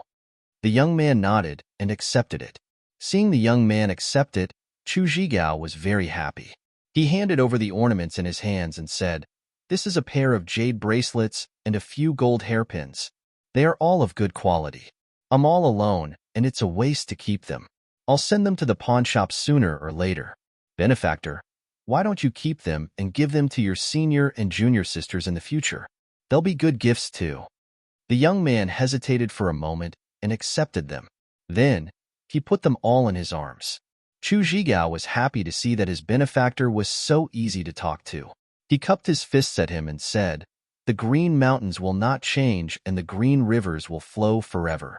Benefactor, please take care of yourself. See you again in the future." After he finished speaking, he picked a direction and turned to leave.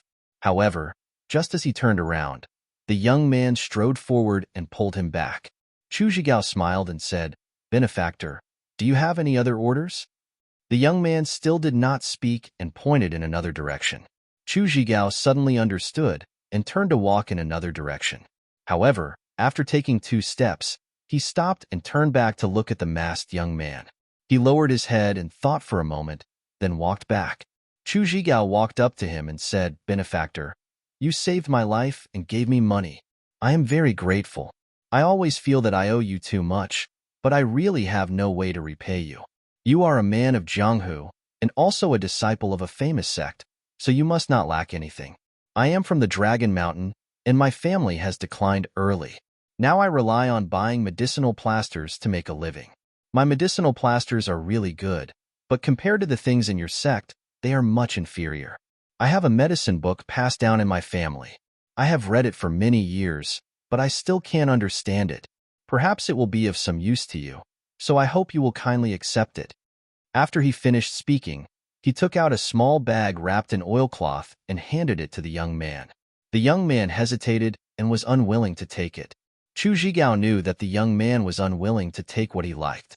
He smiled and put it in his hands and said, "Benefactor, please take it first.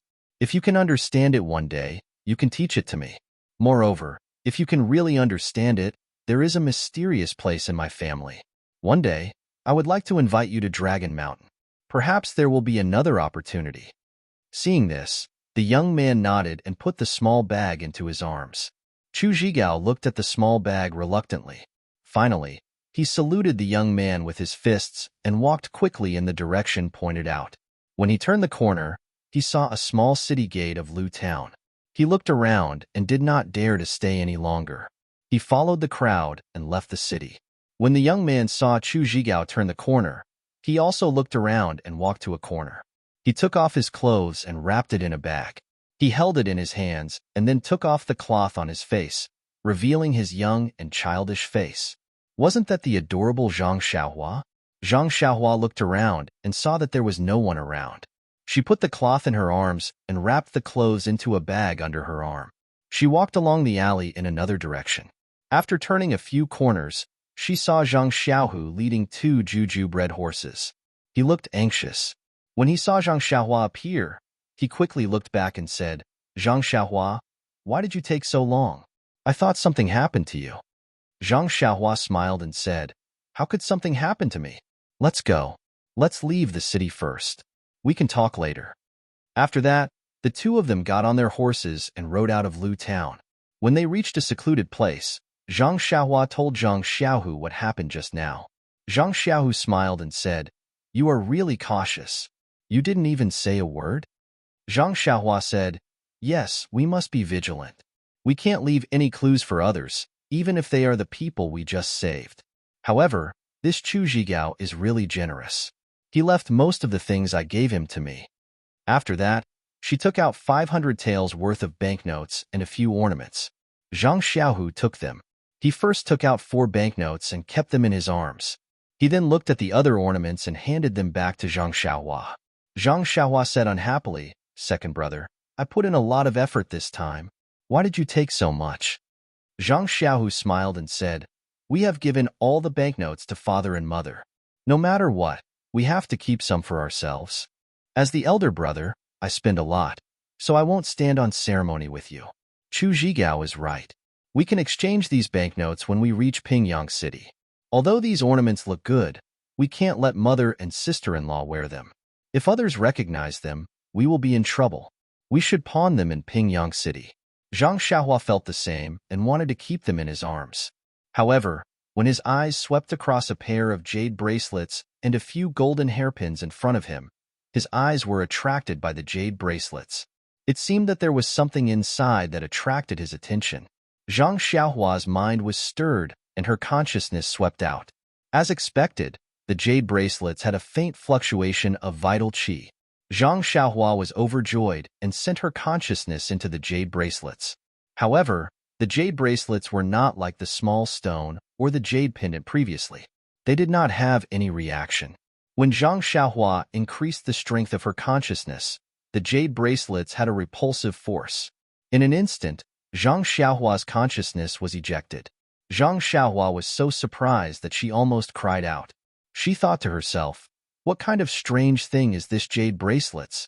After Zhang Xiaohua carefully kept the jade bracelets and the golden hairpins in his arms, he took out the medicine book that Chu Zhigao gave him. Looking at the item wrapped in oilcloth, Zhang Xiaohua frowned slightly. Actually, he did not want to accept the family heirloom at that time. However, he did not want to talk about it. Hence, he forced her to accept it. Seeing this, Zhang Xiaohu said with a smile, Xiaohua, the price of your help is really high. Not only did you get a lot of money, but you also accepted the family heirloom. Zhang Xiaohua said with annoyance, You said that I wanted it, but Chu Zhigao insisted on putting it in my hands. I had no choice but to accept it. Otherwise, I'll give it to you now. After that, she was about to hand over the small bag. Zhang Xiao quickly waved his hand and said, Forget it, forget it. I don't know many words. Why should I look at it? Anyway, you can go back and give the herbs to Huanqi Villa. This medicine book may be useful. Please collect it. Please tip it. Thank you. -2.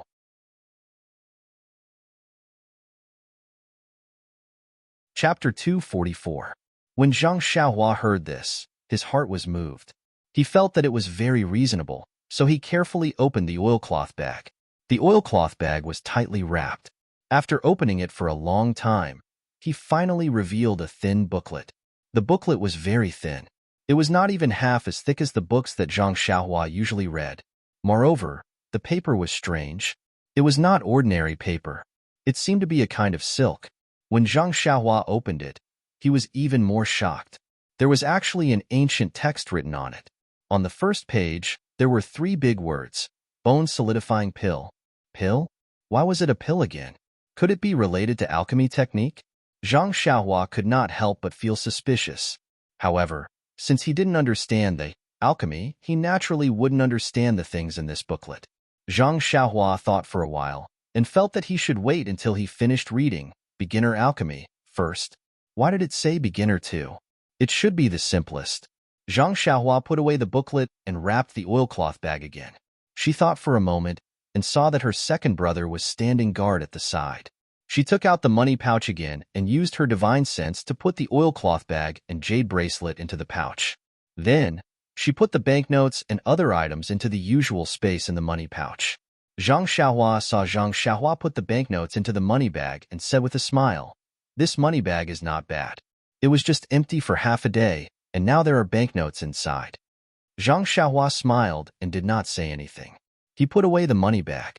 After tidying up, Zhang Xiaohua looked at the sky and said, "Second brother, it's already noon. Are we still going to young Master Li's house?" "Why not?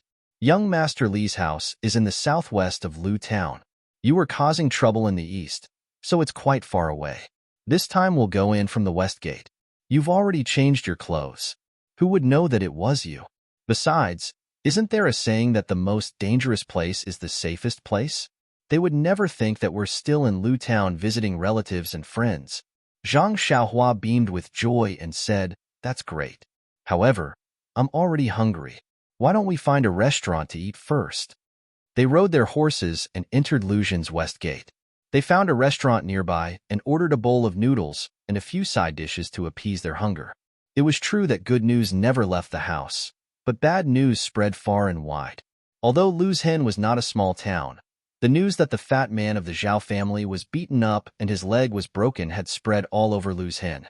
Zhang Xiaohu and Zhang Xiaohua were eating noodles in the restaurant and were also shocked. They were afraid that they would be recognized. However, when they listened carefully, Zhang Xiaohua did not know whether to laugh or cry. Apart from the fact that the details of her mask had not changed, everything else was completely different. For example, her face was as white as jade. Previously, she said that she was wearing a mask. How could it be that her face was as white as jade? For example, she was 8 feet tall. Zhang Xiaohua secretly looked at her own height. She had not seen her for half a day, and she had actually grown. Also, the voice was loud and clear, like a god descending to earth. Zhang Xiaohua did not even need to speak half a word. As she listened, Zhang Xiaohua straightened her back. How was this talking about her? It was like the ancient people with the surname Lei in the legends. They even helped the elderly cross the road and helped find lost children. What was there to be afraid of? Zhang Xiaohu listened and almost spat out the noodles from his nostrils. He covered his mouth and held his stomach, laughing loudly. After eating noodles, the two brothers came out of the restaurant and rode their horses to look for her. Zhang Xiaohua was puzzled. "Second brother, why do you think they're talking nonsense? Am I like that?" Zhang Xiaohu said, "Of course it's not you. At this time, you are no longer you. You are the embodiment of justice for thousands of years. Alas, there are too many injustices in this world. It always makes people resent injustice."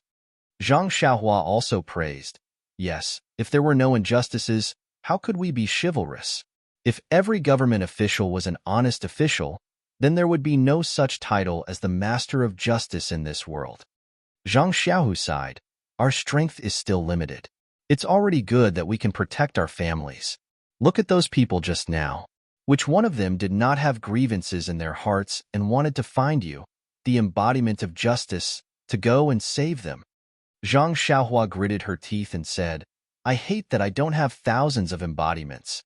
I can't be chivalrous in this world and chase away all demons and monsters." Zhang Xiaohu clapped his hands and said, "Don't talk about national affairs. Don't talk about national affairs." Zhang Xiaohua laughed and rode her horse to catch up. Fortunately, there were not many people on the street. If they were not excitedly talking about the hero in the restaurant, they were secretly praying that the hero would not come. Otherwise, there would have been people drawing circles in the corner, cursing the playboy for disturbing the people on the street. Li Jinfeng's house was not far from the west gate of Lu Town. The Li family was in the tailor business.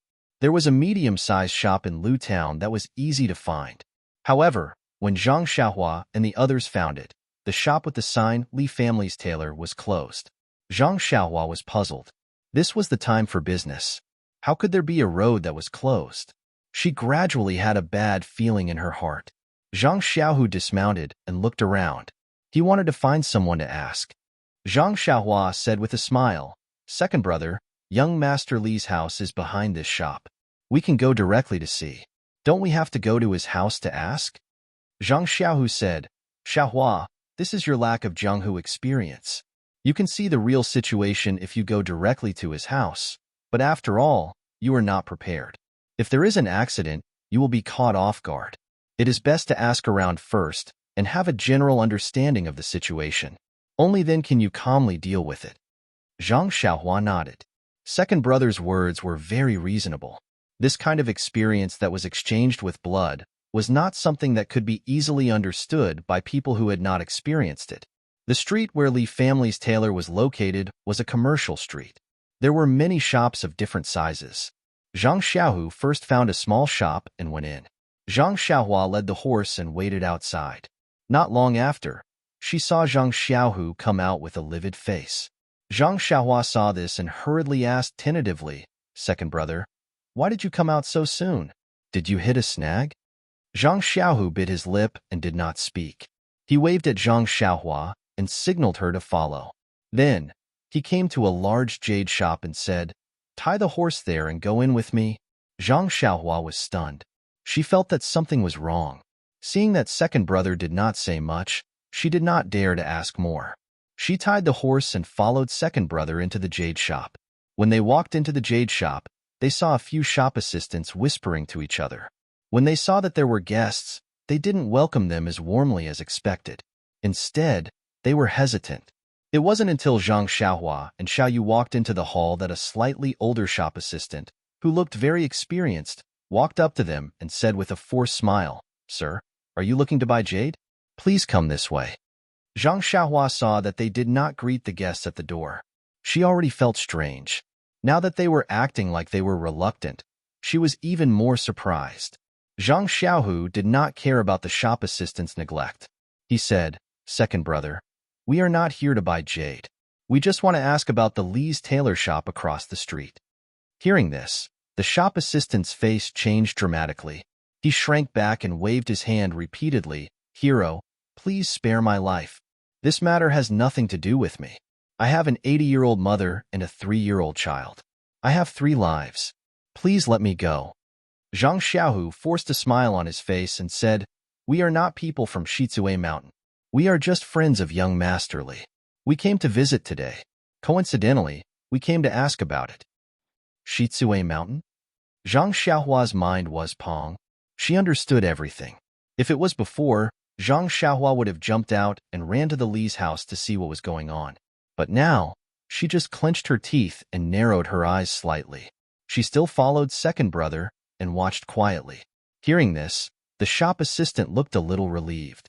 However, he still waved his hand and said that he did not know.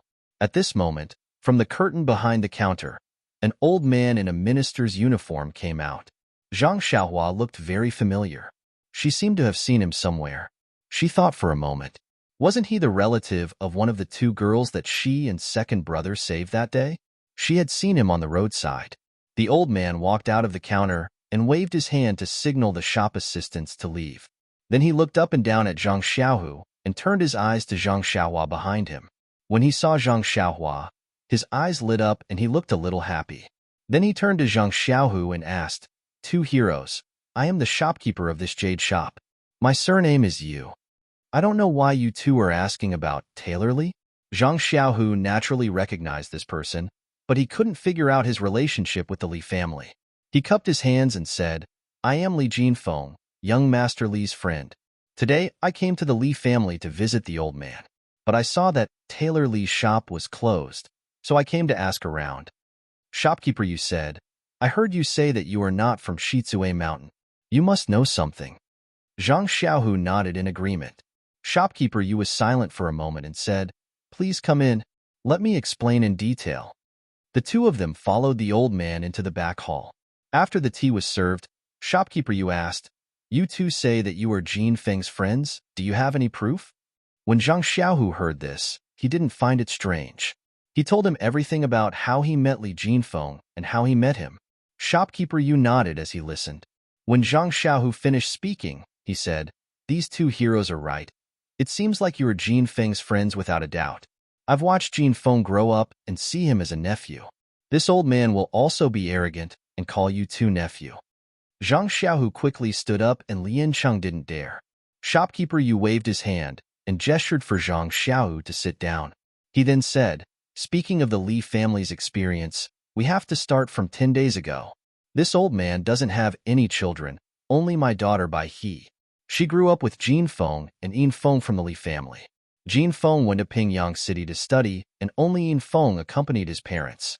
My daughter by he and Yin Feng have always been harmonious. 10 days ago, they went on an autumn outing. This old man thought that they wouldn't go far, so I didn't find too many people to protect them. But I didn't expect that they would meet the bandits from Shitsue Mountain. -2.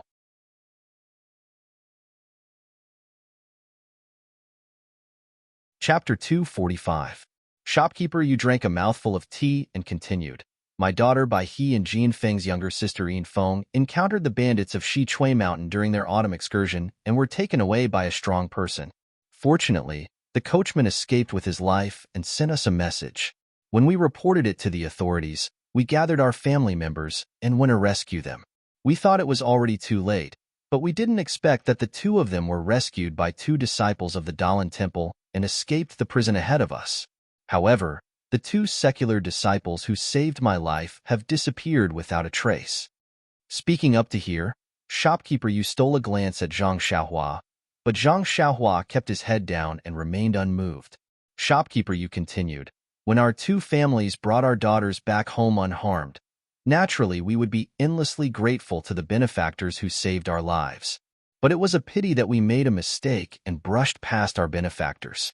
It made us parents very remorseful. So a few days ago, our two families discussed going to the most famous Shaolin temple outside the city to burn incense to thank the Buddhist disciples for their kindness to us. Saying this, shopkeeper, you couldn't help but look at Zhang Xiaohua again. Zhang Xiaohu naturally noticed all this, but he didn't point it out and just patiently listened. Shopkeeper, you continued. The Shaolin temple is quite a distance from Lu town. When our two families arrived at the Shaolin temple, we saw that the temple's doors were tightly shut. Only then did we know that the Shaolin temple seemed to have been attacked by burglars who stole things from the temple. I waited for a day, but still didn't open the doors to welcome the incense. Virtuous nephew must know that this old man's jade shop doesn't open for a year, but if it does, it will last for 3 years. But the Li family's tailor shop is different, so the Li family was somewhat anxious to come back. This old man just happened to have a distant relative next to the Shaolin temple and hadn't visited for a long time, so he took the opportunity to visit him. As a result, this old man's family separated from the Li family. Hearing this, Zhang Xiaohua didn't move, but the killing intent in his heart instantly rose. Shopkeeper, you closed his eyes and thought for a moment, then said, after this old man came back, before I even entered the door, I heard the bad news. The Li family's property was burned, and the family of 3 was nowhere to be found. This old man hurriedly went to the ruins of the Li family and sent people to search, but there was no trace of them. After listening to the neighbors, I knew that on the night before yesterday, several strong men suddenly broke into the Li family and kept saying that they were looking for the 2 girls. Someone immediately reported it to the government. And when the government sent people came, the strong arrogantly said that they were people from Shi Mountain and they were doing business here and people shouldn't interfere.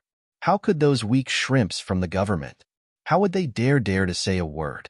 A few strong men carried a few big bags and left. Before they left, they even burned down the Li family's residence. Hearing this, Zhang Xiaohua couldn't bear it anymore. She slapped the table next to her and the table collapsed, making shopkeeper you tremble. Zhang Xiaohu scolded, Xiaohua, sit down. It's too late to go now since it happened the day before yesterday. Let's listen first. Shopkeeper you trembled as he said, heroes, please calm down. This old man also heard from the gatekeeper that on the night the Li family was attacked, a few people also came to this old man's house. They turned this old man's house upside down and left angrily when they couldn't find anyone. This old man thought that these people must also be looking for my daughter. Yesterday, this old man had already sent my daughter to a safe place. After shopkeeper you finished speaking, Zhang Xiaohu asked, Shopkeeper you, are you sure it was done by the bandits of Shitsue Mountain? And there were no corpses of the Li family in the courtyard of the Li family? Shopkeeper you said affirmatively, yes, it was done by them. The Li family has always been generous and has a good reputation in the Four Trees area. How could there be any unnecessary grudges? Moreover, those people kept saying that they were from Shitsue Mountain and even came to my house to search. Comparing it with the encounter 10 days ago, the result is self-evident. In addition, I have already searched the ruins of the Li family more than 3 times, but I really didn't find any corpses. Presumably, the bandits took away not only money, but also people. Zhang Xiaohu thought for a moment and asked, "There is one more thing. Shopkeeper Yu, may I ask how to get from Lu Town to Shichui Mountain?" Hearing this, Shopkeeper Yu quickly shook his head and said, "Two heroes. I heard that there are hundreds of bandits in Shichui Mountain. If you go there rashly, you will definitely suffer losses. It's better to be prepared. It's better to gather the brothers in your sect and go there together. If you can cooperate with the government and send soldiers, you will be more confident." Zhang Xiaohu said with a smile, "Shopkeeper Yu, you worry too much. We are just curious. Maybe the bandits in Shichui Mountain will leave the Li family on the way. We will look for them along the way and try our luck." Seeing this, Shopkeeper Yu didn't say much and told them in detail.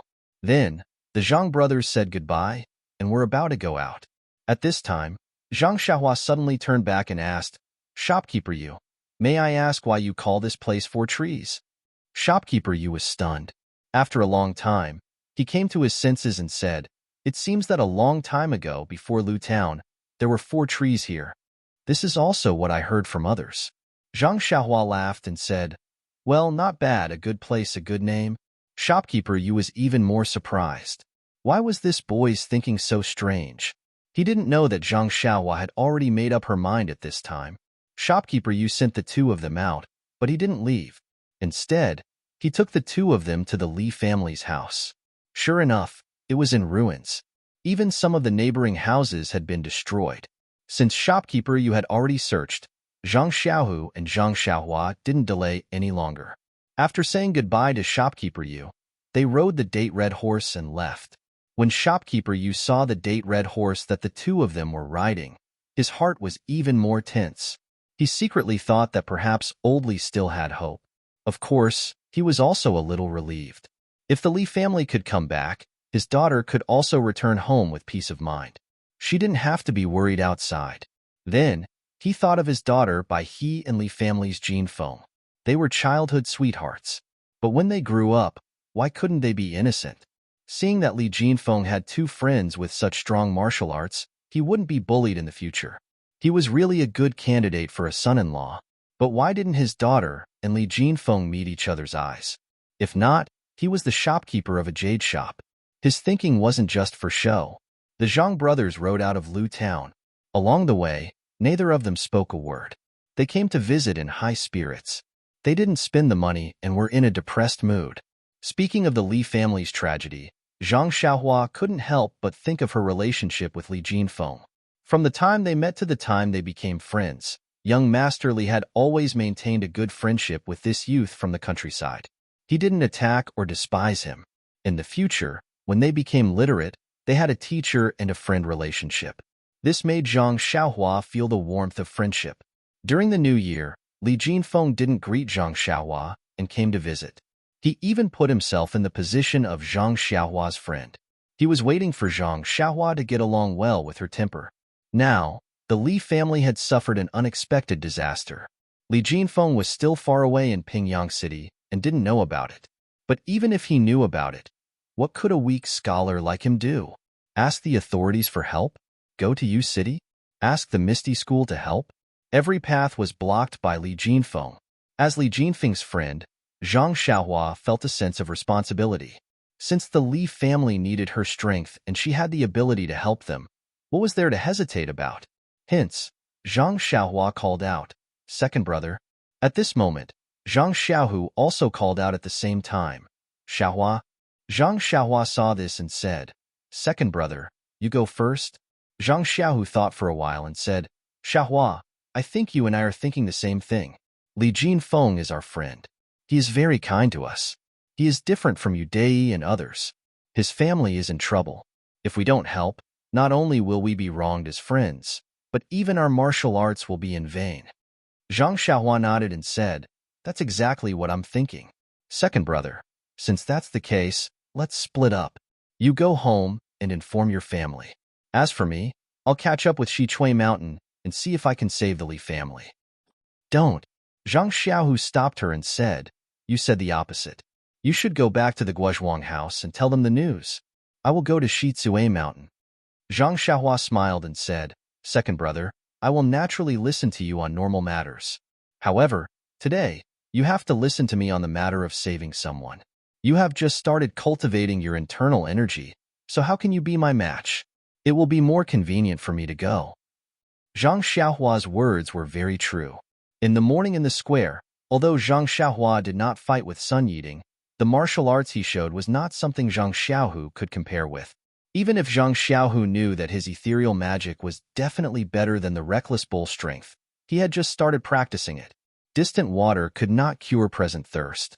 But if he let his brother go to Shitsue Mountain like this, he would not be at ease even if he gave 10,000 reasons.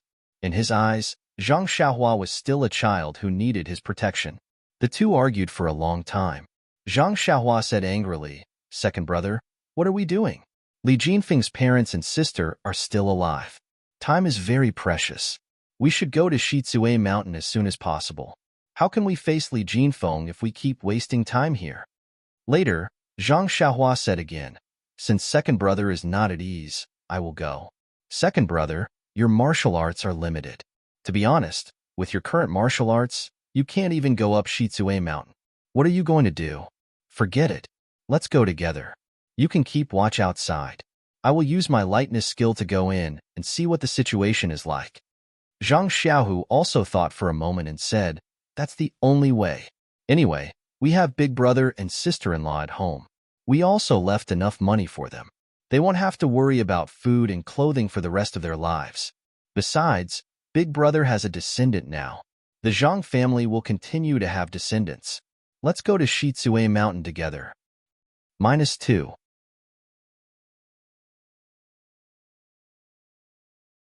Chapter 246. His words were resolute, as if the wind was blowing and the water was freezing.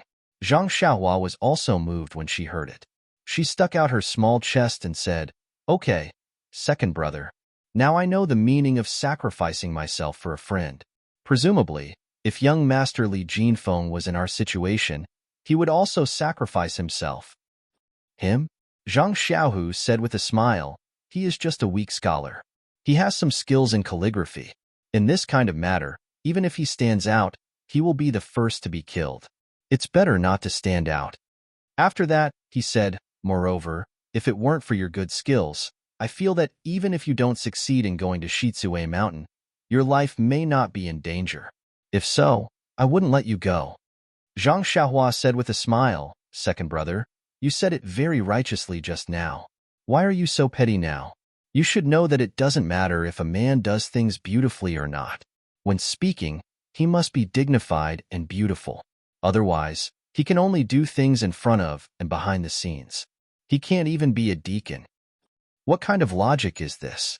It sounds very empty." Zhang Xiaohua said, "The book that young Master Li gave you explained it clearly. Second brother, when you go back, you must read the book carefully. It's terrible to have no knowledge." Zhang Xiaohu said, "It's better not to talk nonsense. It's all scholars who harm the country, isn't it? You're wasting time." Zhang Xiaohua patted her horse and shouted, "Let's leave these words for young Master Li. I'm just using it as a reference." The Jujube red horse was hurt. It neighed and galloped away. Zhang Xiaohu shook his head and looked at his brother's back with a smile. Then he also chased after him. Shitsue Mountain was some distance from Lu Town. It was in the northwest of Lu Town. It was a road between Guozhuang House and Balago. On the way, Zhang Xiaohua also passed by the place where Zhang Xiaolong met the bandits during his wedding. She couldn't help sighing in her heart. In these 2 years, she had grown from a person who couldn't fight back to a person who had the ability to save others from the tiger's den. Moreover, it could be said that she had avenged the robbery in Shitsue Mountain. The cycle of cause and effect and nature playing tricks on people were really wonderful. Just the moment he passed by that place, Zhang Xiaohua's mind spun with countless thoughts. He gained some understanding of the karma of the world and the changes of fortune. This training of the mind and comprehension of cultivation increased by quite a bit. The gap between Zhang Xiaohua's mind and his inner qi cultivation widened again. Along the way, the two of them discussed in low voices. They sorted things out a little and assigned tasks. Then, they thought about the details in detail. It was only when dusk came that they stopped thinking about it. They could no longer see the distant Shichui mountain. Zhang Xiaohu was cautious. He dismounted and asked someone before continuing to move forward. When night fell, the two arrived at the foot of the mountain. It was not a desolate place. This was a relatively barren mountain range, not a mountain peak as they had imagined. From the foot of the mountain, there was a slightly wide mountain path leading into the mountain. It was probably the path that the bandit leader took. If it was daytime, Zhang Xiaohua and Zhang Xiaohu would not dare to walk up so brazenly. However, it was already dark, and their surroundings could not be seen clearly. Only the gray mountain path could be seen clearly. The two dismounted first, and Zhang Xiaohu tore a piece of cloth from his clothes to wrap the hooves of the two horses. Only then did they ride up the mountain path. Sure enough, the sound of horse hooves was almost gone. The two people and two horses quietly walked in the mountain under the curtain of night. The mountain wind was bleak, and the chirping of insects was incessant, but there were no traces of people. After waiting for half a meal's worth of time, the two of them climbed up the first mountain. This mountain wasn't very high, but it stretched as far as the eye could see. The view was broad, and they could see the lights on the mountain in front of them from afar. Zhang Xiaohua was overjoyed and said, "Second brother, there are lights on the mountain. It must be the main peak of Shichui Mountain." Zhang Xiaohu said, "It should be there. However, the closer we are to the bandits, the more we can't be careless. Maybe there are bandit sentries on the road. If we are discovered by them, tonight's rescue operation will be terrible." Zhang Xiaohua nodded and said, "I'll listen to the arrangement of second brother." Zhang Xiaohu looked around and pointed to the woods in front of them. He said, "Let's go to the woods first. Leave the red horses here and let them rest. When we rescue the people of the Li family, we still need to rely on them." When Zhang Xiaohua heard this, he cried out, "Aya, second brother, we left in a hurry and forgot that there are only 2 horses. How can we carry 5 people?" Zhang Xiaohu patted his head and said, "Yes, I also forgot. What should we do?" The two thought for a moment and said, "Let's talk about it after we rescue them. We don't know how many people we can save." The two tied the red horses in the woods and carefully walked to the mountain road. Zhang Xiaohua said, "Second brother, as you said, there must be bandit sentries or traps on the mountain road. We should go from the side." Zhang Xiaohu pointed to the lush pine trees next to them and said, "We can only go through this forest, but I don't know if this forest is safe or if it can lead to the foot of Shichui Mountain." Zhang Xiaohua said with a smile, "Second brother, you don't have to worry about this. As long as there is a forest, I can go through it." Zhang Xiaohu said, "Well, your lightness skill should be fine and you shouldn't alarm others. However, I can't do it. I haven't practiced my lightness skill well." Zhang Xiaohua said, "It's okay, second brother. I'll help you." Zhang Xiaohu looked at the lights in the distance and said, "That's the only way. However, don't grab my neck. Just grab my arm." Zhang Xiaohua was puzzled and said, "Second brother, isn't it better for me to carry you?" "Humph." Zhang Xiaohu snorted and said, "In that case, I will lose all my face. It's not appropriate. You'd better grab my arm." Zhang Xiaohu now weighed no more than 100 kilograms.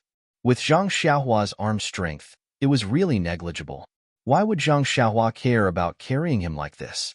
Later, Zhang Xiaohu looked at the terrain and told Zhang Xiaohua in detail about the walking route. Only then did he let Zhang Xiaohua carry him under his arm. With Zhang Xiaohua's lightness skill, they jumped to the treetops. At this time, the moon had not risen.